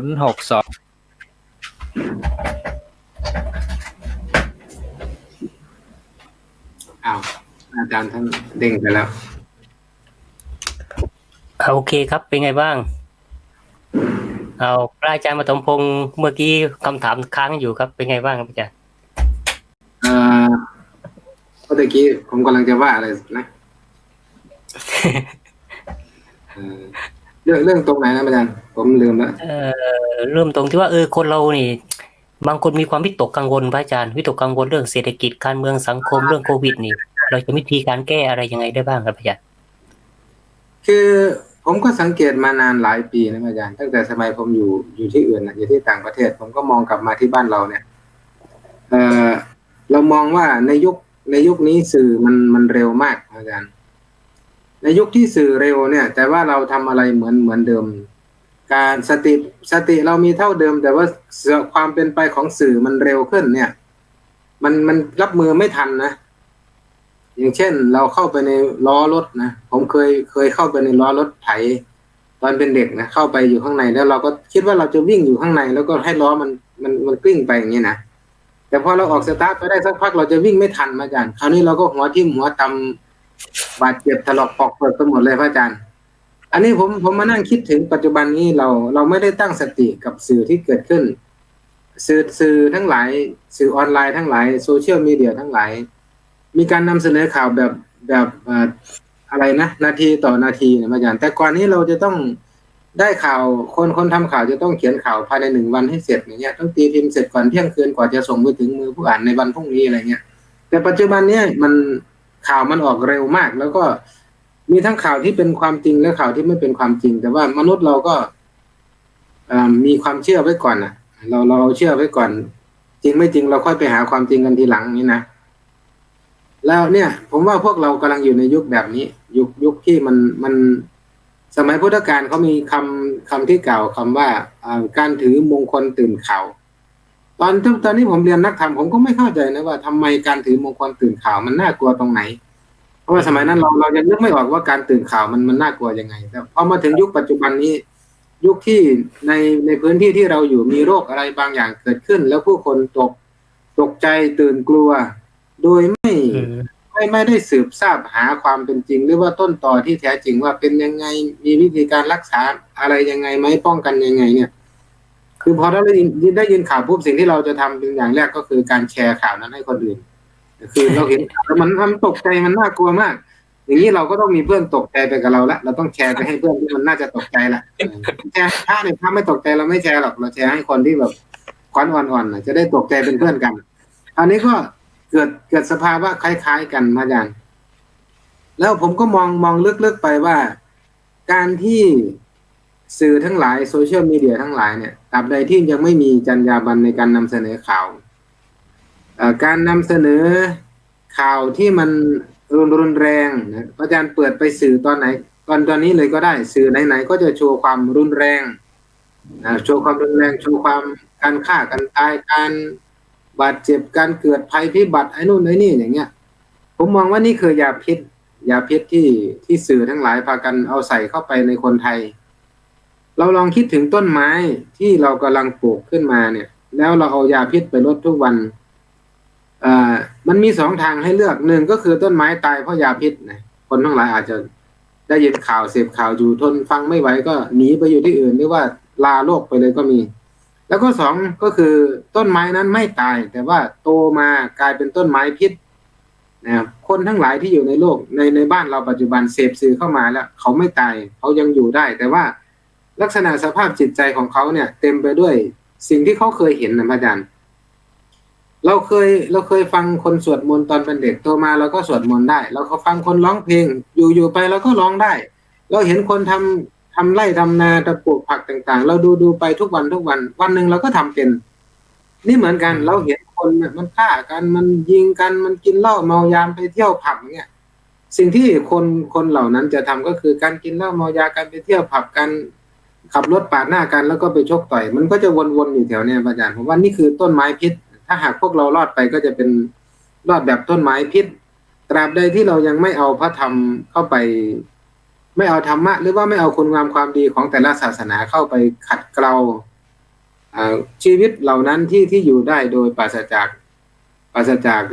ศาสนาจะบอกว่าไม่ใช่แค่ศาสนาพุทธศาสนาอื่นก็ด้วยถ้าหากเขาอยู่ได้โดยไม่มีศาสนาอย่างเงี้ยซึ่งอย่างเช่นประเทศที่ผมไปอยู่เนี่ยเขาอยู่ได้ด้วยกฎหมายตราบใดที่เขาไม่ทำผิดกฎหมายเขาจะไม่เดือดร้อนเขามีเงินใช้มีบ้านอยู่มีรถขับเขาไม่ทำผิดกฎหมายชีวิตเขาจะดูราบรื่นแต่ว่าอันนี้มันเป็นเรื่องของกายภาพศาสนาเนี่ยเข้ามาช่วยในส่วนไหนศาสนาเข้ามาช่วยในเรื่องของสภาพจิตใจเป็นสิ่งสำคัญเพราะว่าอย่างพระพุทธเจ้าตรัสว่าปุพพังเข้ามธรรมามโนเสถามโนมายานะทำทั้งหลายมีใจเป็นใหญ่มีใจเป็นประธานอย่างเงี้ยถ้าหากใจมันเสียเนี่ยสังขารร่างกายมันก็เอาไม่อยู่เราเห็นทั้งหลายส่วนมากก็จะถ้าหากเสียอกเสียใจมากๆก็จะฆ่าตัวตายบ้างอะไรบ้างเนี่ยร่างกายมันทนไม่ไหวถ้าหากใจมันอยู่ไม่ได้เพราะฉะนั้นการอยู่ในยุคปัจจุบันเนี่ยสื่อสารมวลชนเป็นสิ่งสำคัญตราบใดที่สื่อเขาไม่มีจรรยาบรรณเนี่ยเราเองจะต้องมีสติตัวเราเองจะต้องป้องกันตัวเราเองอาจารย์เราจะต้องเปิดโหมดป้องกันตนเองพระอาจารย์มีการเราต้องไปฝึกไว้ก่อนโหมดนี้ถึงจะใช้งานได้เราต้องไปแสวงหาวัดที่เขาฝึกสติฝึกสมาธิฝึกปัญญาเราจะต้องไปก่อนไม่งั้นเราจะไม่ทันกันเปิดสื่อมาเราก็เชื่อเลยอย่างเงี้ยไม่ได้เลยต้องมีการวินิจฉัยวิเคราะห์แยกแยะกันให้ดีว่าสื่อควรเชื่อสื่อควรแชร์ไหมอย่างนี้อันนี้ถึงจะอยู่รอดในสังคมแบบนี้ได้นะพระอาจารย์ถ้าหากปล่อยชีวิตให้ไหลไปตามกระแสแห่งโซเชียลมีเดียต่างๆเนี่ยมันก็จะลำบากพระอาจารย์อันนี้ผมคิดครับอาจารย์มันประเด็นนี้น่าสนใจนะอาจารย์ก็คือว่าคนเรานี่วิตกจริตไปมันก็วิตกไม่พอก็เขาเรียกว่าอะไรนะเราเป็นเหมือนผลไม้พิษไม่พอเราก็ผลิดอกออกผลออกผลไปด้วยอันนี้อันตรายแต่พุทธศาสนาก็สอนให้เรามีวิธีการรับมือจากตัวเราเองก็คือเจริญสติหรือว่าภาวนาทีนี้พระอาจารย์ปัญหามันอยู่ตรงนี้แหละปัญหามันอยู่ที่คนไม่ทำเนี่ยพระอาจารย์แล้วคิดแล้วก็เขาเรียกว่าอะไรนะมันไม่มีผลเนี่ยพระอาจารย์มีวิธีแนะนำไหมขอถามต่อนิดหนึ่งว่าบางคนเขามองว่ามันเป็นวิธีที่เป็นยาเมาบางคนบอกว่าเป็นฝิ่นด้วยซ้ำไปยาเสพติดให้พระอาจารย์พระอาจารย์คิดยังไงครับคือผมอาจจะคิดไม่เหมือนคนอื่นนะพระอาจารย์นะถ้าถามความคิดเห็นของผมเนี่ยความเป็นอยู่ของศาสนาเนี่ยมันไม่ได้อยู่ตรงนั้นคือผมมักจะมองไปถึงพระพุทธเจ้าลักษณะการเผยแผ่ธรรมของพระพุทธเจ้าง่ายก็คือตื่นเช้ามาก็ตรวจดูสัตว์โลกที่จะบรรลุก็เดินทางไปเทศน์โปรดให้มนุษย์คนนั้นบรรลุก็จบแล้วส่วนมนุษย์ที่เหลือเนี่ยพระพุทธเจ้าก็ตรัสว่าอัตตาหิอัตโนนาโถนะพระอาจารย์นะตนแลเป็นที่พึ่งแห่งตนนะถ้าหากพระพุทธเจ้าบอกว่านี่คือทางรอดทางนี้ชี้มือให้มาแล้วมาทางนี้รอดแน่นอนอย่างเงี้ยแต่ว่าโยมทั้งหลายไม่พากันเดินมาเนี่ยพระพุทธเจ้าก็ไม่ช่วยนะอาจารย์นะไม่เคยได้ยินว่าพระพุทธเจ้าไปเปิดวัดเปิดสำนักกรรมฐานแล้วก็ไล่โยมมาปฏิบัติสมาธิไม่มีอันนั้นถ้าหากบอกแล้วว่านี่คือทางรอดแล้วคุณไม่เชื่อเนี่ยอันนั้นเป็นเรื่องของคุณแล้วนะกรรมทั้งหลายที่จะเกิดแก่คนทั้งหลายที่ไม่ประพฤติธรรมหรือว่าไม่ตั้งตนไว้ในศีลห้าหรือว่าไม่ประพฤติตามที่ควรจะกระทำเนี่ยประพฤติเขาเรียกว่าประพฤติธรรมตามสมควรแก่ธรรมคือเป็นอยู่ในตำแหน่งไหนอาชีพไหนก็ทำไปตามเท่าที่ตัวเองทำได้แต่ต้องพยายามทำก่อนคุณถึงจะรอดถ้าหากคุณปล่อยอย่างที่ผมว่าเมื่อกี้ถ้าหากคุณปล่อยให้มันไหลไปตามกระแสอย่างเงี้ยธรรมชาติของจิตมีลักษณะไหลลงสู่ที่ต่ำเป็นไปไม่ได้ที่คุณไม่ฝึกจิตแล้วคุณจะอยู่ได้ในโลกในโลกนี้แล้วก็ในโลกต่อไปที่คุณจะอยู่เนี่ยเพราะจิตมันไหลลงสู่ที่ต่ำมันจะคิดเรื่องต่ำมันจะกระทำสิ่งต่ำมันจะหาอะไรที่ต่ำทำตราบใดที่คุณไม่ฝึกจิตคุณจะไม่สามารถทำจิตให้มันขึ้นสูงได้คุณจะไม่สามารถยกจิตขึ้นสูงได้ไม่รู้ทันสภาวะการที่เป็นอยู่ตามความเป็นจริงเพราะว่า มันไหลมันปล่อยให้ไหลไปอย่างที่พระอาจารย์อะไรคนเมื่อกี้บอกว่าเขาก็จะไปกินเหล้าไปสูบบุหรี่เพราะว่ามันทำให้ลืมความทุกข์ยากลำบากไปชั่วขณะหนึ่งเขาไม่อยากจะเห็นความเป็นจริงที่มันเป็นซึ่งมันขัดกับหลักพุทธโดยตรงนะพระอาจารย์นะเพราะว่าในทางพุทธศาสนาเนี่ยพระพุทธเจ้าก็ตรัสอยู่แล้วว่าทุกข์สมุทัยนิโรธมรรคไม่ใช่ตัดแค่นี้เราต้องไปทำความเข้าใจว่าทุกข์เนี่ยเอาไว้ทำอะไรทุกข์มันมีไว้ให้รู้ถ้าหากมันเกิดความทุกข์ขึ้นมาแล้วเราหนีไปอยู่ที่อื่นเราไปเสพอย่างอื่นให้มันลืมความทุกข์เนี่ย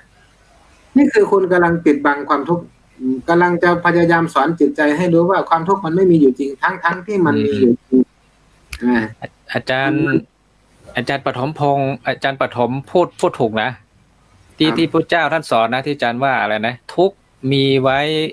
เพื่อกำหนดรู้ใช่ไหมอาจารย์ครับเพื่อรู้ไม่ได้มีไว้เพื่อยึดถือครับเพื่อกอดรัดเอาไว้เพื่อแบกใช่ไหมอาจารย์ครับแต่ส่วนใหญ่แล้วคนเราพอมีทุกข์เนี่ยพระพุทธเจ้าในอริยสัจสี่นะอาจารย์อาจารย์จะตรงนะในธรรมจักรที่เราสวดกันทุกข์มีไว้กำหนดรู้แต่ส่วนใหญ่แล้วเราเนี่ยไม่ค่อยกำหนดรู้นะอาจารย์ส่วนใหญ่แล้วเราก็ไม่พอเราไม่กำหนดรู้เนี่ยเราก็มืดอาจารย์พอมืดปุ๊บเราก็กอดรัดทุกข์ยึดตัวอัตตาตัวตนขึ้นมาใช่ไหมว่าเป็นของเราอะไรตาเห็นในสิ่งที่ไม่ชอบใจมันเกิดทุกข์ขึ้นมาก็มึงมาทำกูเหรออะไรเงี้ยเกิดความชอบไม่ชอบใจเกิดตัณหาอุปาทานยึดมั่นถือมั่นทีนี้ก็ยิ่งทุกข์ไปใหญ่เลยครับอาจารย์ใช่ครับ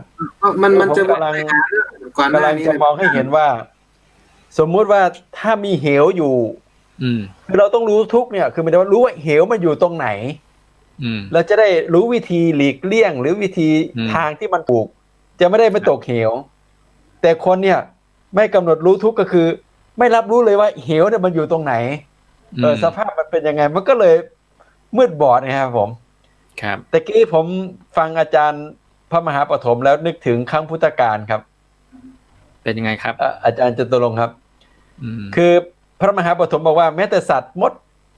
แมวอะไรต่างๆมันมีผู้นำคือผู้นำเนี่ยคือนำหลายเรื่องเลยแม้กระทั่งเรื่องของเรื่องของจิตเรื่องของที่พึ่งผมนึกถึงเรื่องของนางวิสาขาครับนางวิสาขานี่จัดอยู่ในไฮโซซิตี้คือเหมือนกับว่าในกลุ่มคนรวยแล้วก็คือนางวิสาขาก็ใช่ย่อยนะครับเครื่องประดับเธอนี่หรูมากแล้วบรรดาเพื่อนๆเนี่ยมหาลัตตาใช่ไหมเป็นเครื่องประดับที่สวยงามมากครับก็คือเรียกว่าไม่น้อยหน้าใครนางวิสาขาเนี่ยในบรรดากลุ่มเพื่อนเนี่ยถึงเทศกาลงานเนี่ยก็จะพากันไปกินเหล้าครับเหมือนปีใหม่เนี่ยคือไทยเราเนี่ยพอมีเทศกาลอะไรเนี่ยพวกกินเหล้าก็จะชอบไปสังสรรค์แบบกินเหล้าเมายาเลยแต่ปรากฏว่านางวิสาขาเนี่ยเป็นอุบาสิกาแล้วก็ไม่ยุ่งเกี่ยวกับบายมุขครับปรากฏว่าบรรดาเพื่อนๆก็เห็นว่านางวิสาขานี่รวยเป็นผู้ดีเป็นไฮโซก็อยากจะมาชวนไปกินเหล้านางวิสาขาไม่สนใจเอาแล้วเธอไปทำอะไรแล้วไปฟังธรรมคือในบรรดากลุ่มเพื่อนในนางวิสาขานี่โดดเด่นกว่าเพื่อนก็เลยบอกเฮ้ยงั้นเราก็เหมือนเอาใจนางวิสาขาก็เลยพากันไปวัดเพื่อติดตามนางวิสาขาไปคือเอาพวกเอาใจทางที่ตนเองก็เมาอยู่นะครับเอาเหรอครับขี้เมาไปวัดก็คือกำลังเมาอยู่ยังไม่สายก็ไปวัดนางวิสาขาก็อยู่ในศาลาพุทธเจ้าก็แสดงธรรมปรากฏว่าคนเมาก็คุยกันเสียงดังอาจารย์มหาปฐมจำได้ไหมครับว่าพุทธเจ้าก็เทศไปดีๆแหละตอนแรกก็เทศไปดีๆในตำรานี่บอกไว้ว่าพุทธเจ้าถึงกับใช้พลังแห่งอะไรสักอย่างหนึ่งแหละจนกระทั่งนางพวกนี้เนี่ยกลัวตื่นกลัวเลยนะครับกลัวจนส่างเมาพอส่างเมาแล้วก็เลยได้สติ ครับ แล้วก็จนถึงกระทั่งว่าได้เข้าใจธรรมครับ โอ้มันบรรลุไหมอาจารย์ เทียบไปดีๆนะ บรรลุธรรมไหม ในนั้นบรรลุครับบรรลุ อืม เป็นโสดาบันเลยเหมือนกันเยอะเหมือนกัน ครับ เพื่อนไม่ใช่น้อยเลย คือตอนเทศดีๆเนี่ยไม่ฟังนะครับ คุยกันเสียงดังเพราะเมาเหล้าไง ไม่ได้สติรู้สึกว่าในตำราเขาจะใช้ข้อความว่าพระพุทธเจ้าก็เลยแสดงฤทธิ์ ครับ เพื่อข่มคนเหล่านี้ที่เมาอยู่เนี่ย ให้หวาดกลัวแล้วก็ได้สติครับผม ครับ ก็ด้วยพุทธานุภาพนะอาจารย์เนาะคนเทศให้คนเมาฟังจนส่างเมาแล้วก็บรรลุได้เนี่ย ก็มีแต่พระพุทธองค์เท่านั้นแหละ ผมกำลังจะมองว่าคือสื่อที่มหาปฐมพูดเนี่ยว่ากระแสสื่อเนี่ย แม้กระทั่งช่วงหลังที่คนนิยมมาสวดมนต์ไหว้พระข้ามปี จากที่ไปสังสรรค์เฮฮาในผับในบาร์นะครับหลังจากช่วงซานติก้าผับใช่ไหมครับ โอ้โหซานติก้าผับนี่ผมนึกถึงแล้วยังน่ากลัวเลยอาจารย์ ครับ ไฟไหม้แบบนี้ไฟไหม้แบบเหมือนย่างทั้งเป็นนะปีนั้นอาจารย์แล้วก็โอ้โหไปดูนี่เหมือนหลายร้อยเป็นร้อยนะใช่หลังจากนั้นกระแสการสวดมนต์ข้ามปีจึงเป็นที่นิยมนะครับแล้วสื่อก็ประโคมสบ้างคณะสงฆ์บ้างก็กลายเป็นเดี๋ยวนี้สวดมนต์ข้ามปีก็เป็นการกระแสหลักของการเข้าดาวเลยส่วนใครจะไปกินเหล้าเมายานี่ถือว่ามีเป็นส่วนน้อยนะครับผมก็เลยว่าสื่อภาวะผู้นำแล้วก็พวกมีชื่อเสียงดาราผู้นำมีหน้ามีตาในสังคมนี่ก็มีส่วนในการที่จะดึงคนเข้ามาในศาสนาในกระแสที่ดีได้มีอิทธิพลนะอาจารย์เนาะมีอิทธิพลทางความคิดความเชื่อของคนในสังคมใช่ไหมฮะเพราะนั้นนี่ดารานักร้องทั้งหลายเนี่ยถ้าเขานำพาไปวัดไปวานำพาไปในทางที่ดีเนี่ยมีส่วนเนี่ยมันก็ทำให้สังคมพลิกเปลี่ยนได้เหมือนกันขนาดกลางป่ากลางเขากลางดอยนะครับไร่เชิญตะวันนะครับก็มีดาราสมมติว่ามีเยอะนะอาจารย์นะร้านตรงนั้นแน่นไปหมดเลยนะครับครับก็โอเคทีนี้ญาติโยมผู้ฟังนะที่ติดตามรับฟังอยู่ตอนนี้นะท่านสามารถโทรเข้ามาพูดคุยในรายการได้ตอนนี้นะเหลือเวลาอีกประมาณสัก20นาทีนะโทรเข้ามาได้ตอนนี้นะที่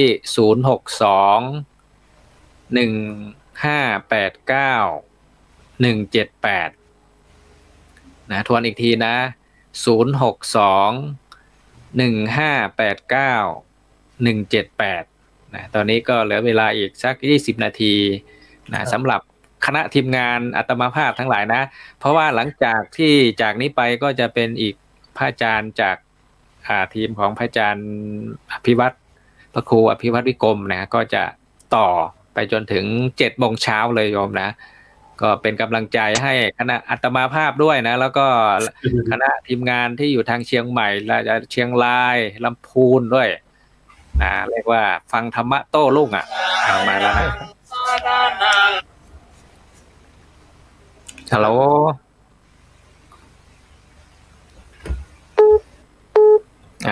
กดไปแล้วเดี๋ยวนะครับฮัลโหลธรรมสการค่ะโอ้เจริญพรโยมอยู่ที่ไหนเดี๋ยวนี้โยมอยู่เชียงใหม่จ้ะแต่เป็นคนจังหวัดพิจิตรจ้ะได้ฟังธรรมะท่านทั้ง4 รูปมีความรู้แล้วก็จะเอาไปปฏิบัติจ้ะโอ้สาธุขอให้พระอาจารย์ทั้ง4 รูปมีอายุมั่นยืนยาวนะคะเป็นลมโพลมไทรของพระพุทธศาสนาและศาสนิกชนไปนานๆนะจ๊ะสาธุนะโยมก็เช่นเดียวกันเนาะขอให้มีสุขภาพดีนะโชคดีปีใหม่สุขภาพดีทั้งครอบครัวด้วยเนาะค่ะขอบคุณค่ะสาธุนะนมัสการค่ะสาธุนะที่เป็นกำลังใจให้เนาะค่ะเป็นก็สาธุเดี๋ยวเจริญพรอีกสายหนึ่งเจริญพรโยมติดแล้วเดี๋ยวโยมพูดได้เลย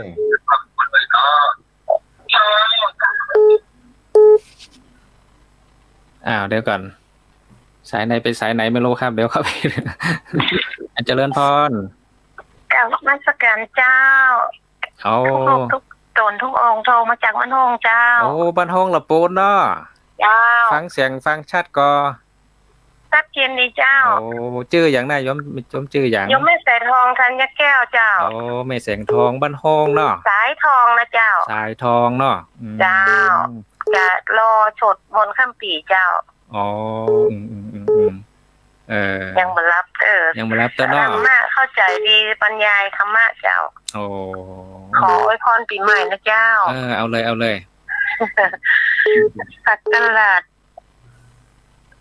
าระเป็นวิถีส่งปีเก่า เพื่อรับเอาสิ่งที่ดีในปีใหม่ เมื่อปีเก่าถ้ายานพ้นผ่านไปเชิญความดีในน้ำเชิญความดีนำปีใหม่สดใสมาหลายอย่างที่ไม่ดีในปีเก่าความโศกเศร้าความเสียใจที่ไร้ค่าจงดับหายล่วงลับดับอย่ากลับมาทุกเวลาจงลื่นลมสุขสมใจเจ้าขอสุขภาพแข็งแรงนะเจ้า สาธุเนอขอโยม นมัสการ เช่นเดียวกันเนอสาธุเนอ เจ้าสาธุเจ้า นิยมสายทองนะจากบ้านห้องลำพูนนะเมืองคูบาเมืองพระอริยะนะบ้านห้องครับ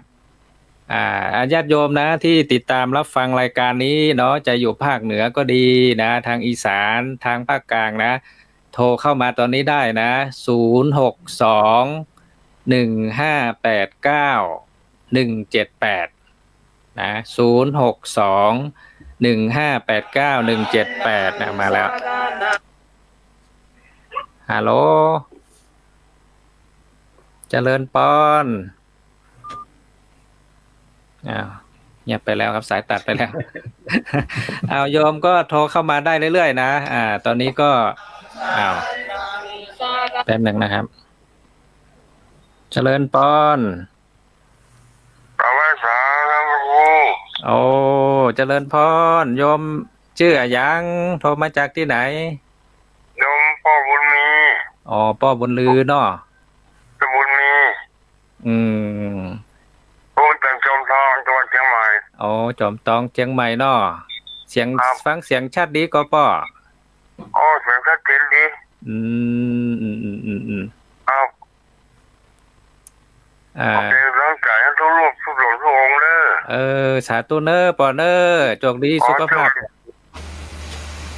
ขอโชคดีปีใหม่เด้อลูกตนโลนสาธุกล่าวไว้โอเคอันนี้โยมลืมถามชื่อเลยลืมไปแล้วนะเมื่อกี้มาจากจอมทองพ่อบุญมีครับบุญมีเนาะจอมทองเชียงใหม่นะก็เป็นแฟนคลับอาจารย์พระครูอภิวัตวิกรมนะก็เบอร์062นะ1589-178นะตอนนี้มีเวลาอีกสัก10 กว่านาทีเนาะญาติโยมที่โทรมาก็โทรเข้ามาได้นะโยมสุนีนาค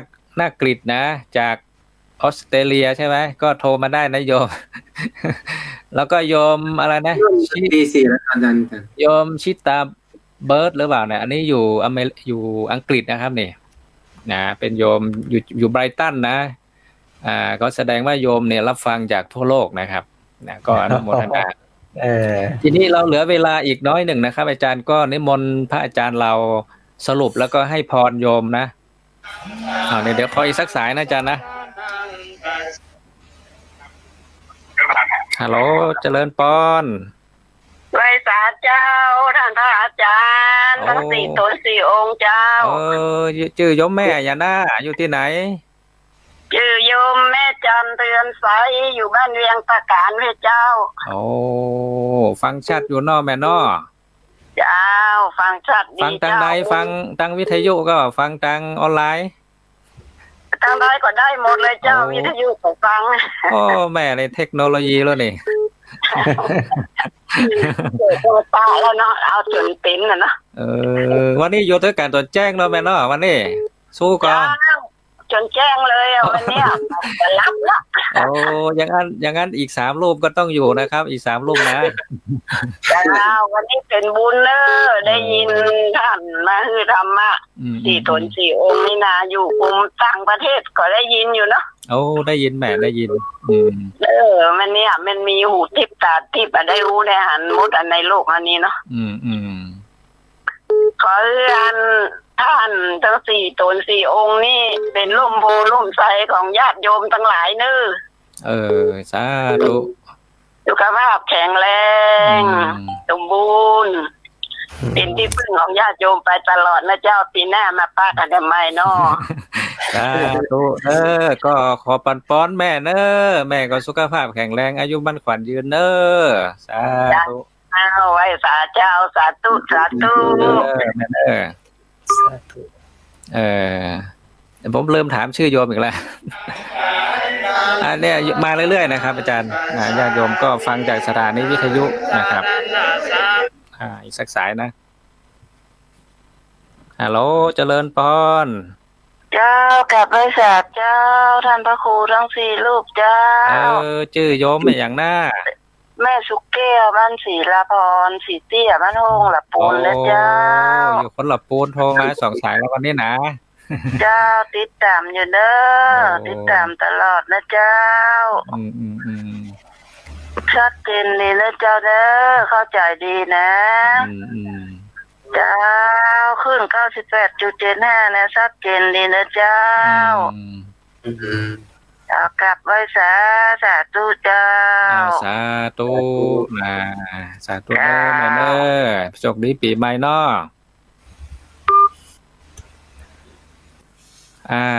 ทีนี้อีก10 นาทีอาจารย์นะก็นิมนต์อาจารย์จตุรงค์ครับนะให้อวยพรสรุป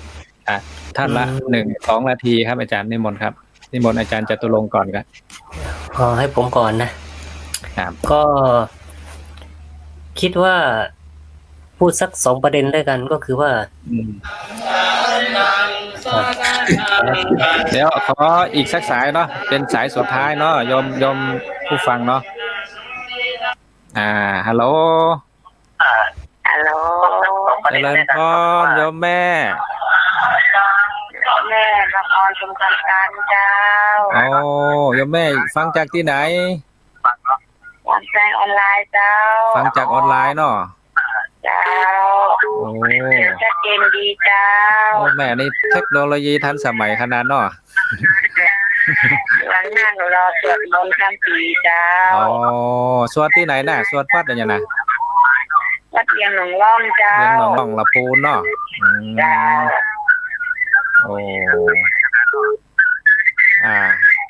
แล้วสาธุเจ้าสาธุเด้อโยมแม่เด้อจากเวียงหนองล่องละปูนฮัลโหลไหว้ศาลเจ้าโยมแม่อย่าหน้าแม่อ้วนเจ้าแม่อ้วนอยู่ที่ไหนดอยรอเจ้าดอยรอเป็นศรัทธาอาจารย์ว่าครูท่านอาจารย์บรรยงเนาะ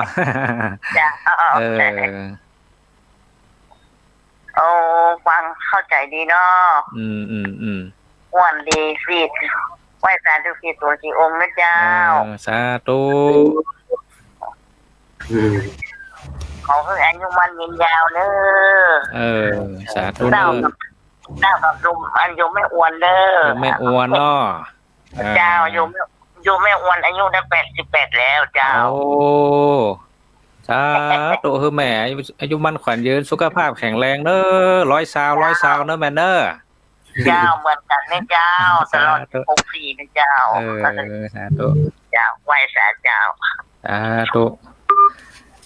นิมนต์นะครับอาจารย์จตุรงค์ต่อเลยครับก็ถือว่าค่ำคืนนี้ก็เป็นค่ำคืนหนึ่งที่จะผ่านไปสู่อีกค่ำคืนหนึ่งของปี 2564 นะครับก็ขอฝากเอาไว้ว่าในแง่ของธรรมะของพระพุทธเจ้าคุณครูฝากเอาไว้ว่าเราอย่าประมาทนะครับอย่าประมาทเป็นปชิโมวาทอย่าประมาทในการใช้ชีวิตของเราอย่าประมาทว่าเรายังหนุ่มยังสาวยัง มีเรี่ยวมีแรงอยู่ถ้าพูดง่ายคือให้เราพยายามที่จะทำสิ่งที่เป็นประโยชน์กับตัวเราเองบุคคลอื่นให้มากที่สุดนะครับให้เราวางเป้าหมายไว้ในวันใหม่ของพรุ่งนี้เป็นวันเริ่มต้นแล้วพยายามที่จะคิดว่าเราจะไม่ประมาทในการทำในการคิดหรือในการพูดอย่างน้อยเราก็ได้ทบทวนชีวิตของเราใน1 ปีที่จะผ่านไปแล้วก็อีก1 ปีที่จะมาถึงนะเราก็พยายามอยู่ให้ถึงปีหน้าแล้วก็สิ้นปีหน้าก็ถือว่าค่ำคืนนี้ก็ให้เราดำเนินชีวิตด้วยความไม่ประมาทขอเจริญพรแล้วก็ธรรมะสวัสดีครับทุกท่านครับวันนี้มนต์อาจารย์เอี้ยงครับ1 นาทีครับอาจารย์ครับก็ขอดีด้วยกับทุกท่านที่มีชีวิตอยู่ที่ได้ ผ่านเข้าสู่ปี 2564ผมไม่มีอะไรมากนะครับผมมองว่าทุกชีวิตที่เกิดมาเนี่ยเราผ่านวิกฤตในการที่เราอยู่ในท้องแม่นะครับตั้ง9 เดือนเนี่ยเป็นสิ่งที่เราต้องอาศัยคือการมีอยู่ของเราเนี่ยพ่อแม่เขาก็ปลาบปลื้มยินดีใจรอที่วันที่เราจะคลอดอย่างปลอดภัยนะครับฉะนั้นขนาด9 เดือนเรายังทนอยู่ได้นั้นเราออกมาใช้ชีวิตบนโลกใบนี้แล้วนะครับก็ไม่มีสิ่งไหนที่เราทนไม่ได้แล้วนะแค่อดทนเนี่ยก็ถือว่าเป็นธรรมะอย่างประเสริฐเชื่อว่าความอดทนของเราเนี่ยจะนำพาไปสู่สิ่งที่ประเสริฐโดยเฉพาะหลักธรรมคำสอนในเวลาวิกฤตในเวลาชีวิตแม้จะอยู่กับความตายแต่ผู้ที่ไม่ประมาทขึ้นชื่อว่าผู้ไม่ตายไปจากความดีครับเจริญพรครับนิมนต์อาจารย์ปฐมครับนิมนต์ครับผมก็ปีเก่ากำลังจะผ่านไปเนาะปีใหม่ก็กำลังจะเข้ามาก็การผ่านปีใหม่แบบนี้ก็ไม่ได้หมายความว่าชีวิตเราก็กำลังจะผ่านไปยังไม่ใช่นะชีวิตเราก็ดำเนินตามปกตินี่แหละถ้าหากเราอยากจะให้มีสิ่งดีๆเกิดเข้ามาในชีวิตนะก็ตั้งอธิษฐานตั้งสัจจะอธิษฐานแก่ตนเองแล้วก็ตั้งว่าเราจะทำอะไรต่อไปในวันข้างหน้าอยากจะให้เราเริ่มต้นด้วยการตั้งจิตตั้งใจก่อนนะตั้งจิตตั้งใจมองโลกตามความเป็นจริงนะอย่าโลกสวยนะต้องมองตามความเป็นจริงนะโลกมันก็มีดีของมันก็ปกตินั่นแหละเราจะต้องมองตามความเป็นจริงแล้วก็กลับมาดูที่ใจเราว่าเรารับได้ไหมในสิ่งที่มันเป็นอย่างนั้นชีวิตเราต้องดำเนินต่อไปให้ได้นะแล้วก็เปลี่ยนลักษณะนิสัยจากคนที่เคยจับผิดเปลี่ยนกลายมาเป็นจับถูกบ้างก็ได้คนทั้งหลายก็ทำความดีบ้างไม่ดีบ้างนะเราอาจจะมองแต่สิ่งที่ไม่ดีเหมือนจุดดำบนกระดาษขาวนะเราก็มองอยู่จุดเดียวนั่นแหละทั้งที่ส่วนขาวมันก็เยอะเราปรับเปลี่ยนพฤติกรรมนะจากคนที่อาจจะขี้เกียจในเรื่องบางเรื่องก็เปลี่ยนเป็นขยันด้วยก็ได้จากคนที่นินทาคนอื่นมาเป็นการสรรเสริญโลกธรรมแบบนี้มีอยู่ในโลกนี่แหละเราจะไปตั้งนินทาอย่างเดียวไม่มีใครหรอกที่จะทำชั่วตั้งแต่เกิดจนตายแต่บางทีเราก็เห็นคนร่วมงานของเราเพื่อนร่วมงานของเราเนี่ยมาทีไรก็จะนินทาไอ้คนเดิมๆนะให้ฟังทุกวันเลยเราก็มานั่งคิดต้องมาเริ่มคิดกันใหม่แล้วว่ามันจะมีจริงๆเหรอคนที่มันชั่วขนาดนี้อะไรเงี้ยคือต้องตั้งจิตตั้งใจใหม่นะจากที่เรานินทาเขาเนี่ยไปสรรเสริญบ้างก็ได้นะแล้วก็สิ่งสุดท้ายที่อยากจะให้คิดก็คือคิดถึงว่าเมื่อการฉลองปีใหม่คราวที่แล้วนะเมื่อปีที่ผ่านมานั่นน่ะเราก็คงจะเคยตั้งจิตตั้งใจว่าจะทำอะไรสักอย่างหนึ่งอยู่แล้วแหละแล้วก็สำรวจไปดูว่าเราทำเสร็จหรือยังที่เราตั้งความปรารถนาเอาไว้ตั้งแต่ปีที่แล้วถ้าหากยังไม่สำเร็จก็ต้องกลับมาถามตัวเองว่าเพราะอะไรเพราะเรายังไม่ได้แก้ไขตรงไหนแล้วก็ทำยังไงให้มันสำเร็จตามความมุ่งมั่นปรารถนาที่เราตั้งไว้ตั้งแต่ปีที่แล้วนะปีหน้าเราก็เริ่มทำต่อไปได้เลยให้มันสำเร็จภายในปีหน้านี้นะทุกสิ่งทุกอย่างที่ญาติโยมทั้งหลายมุ่งมั่นปรารถนาที่ไม่ผิดต่อศีลต่อธรรมนะที่มนุษย์จะพึงมีพึงได้ก็ขอให้ความมุ่งมั่นปรารถนาทั้งหลายที่ตั้งเอาไว้ชอบแล้วก็ทันสำเร็จนะจงทุกประการเทินสาธุครับเดี๋ยวผมขอสรุป1 นาทีนะครับเสร็จแล้วเราจะสวดชยันโตนะครับเราจะต้อนรับศักราชใหม่ด้วยกันนะอาจารย์นะ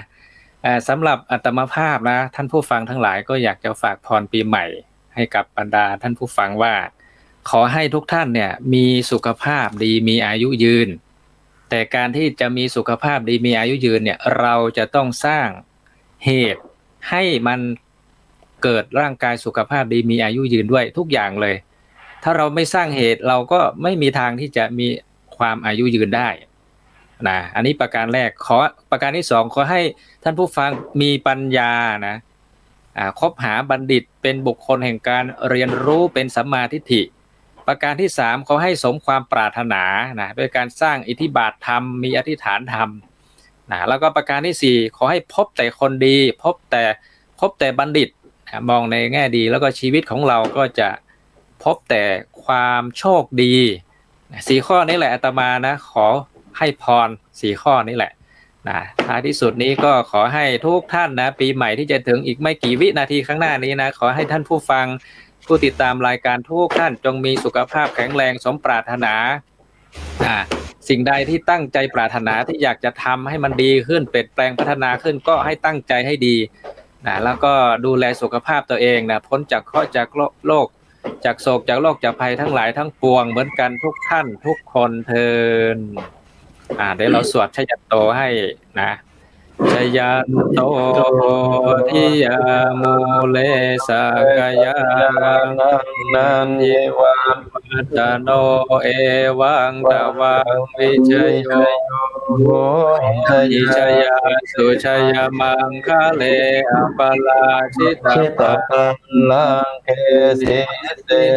ปัตวิโกกาเลนะเสสัพพพุทธานังอาคาปัตโตปะโมนะติสติลนาสังสุมังคลังสุปาตังสุโพธิตังสุขันโตสุบุโหโตจัสเยทานพระมจานิสุปทาทินังกายกรรมังวาจากรรมังอัตตาทินังปัญญาทินังปะโมกรรมังปณิเดปตา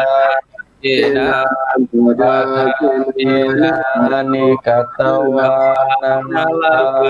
ตาเทอัฏฐคิเนขอให้ญาติโยมท่านผู้ฟังทั้งหลายนะ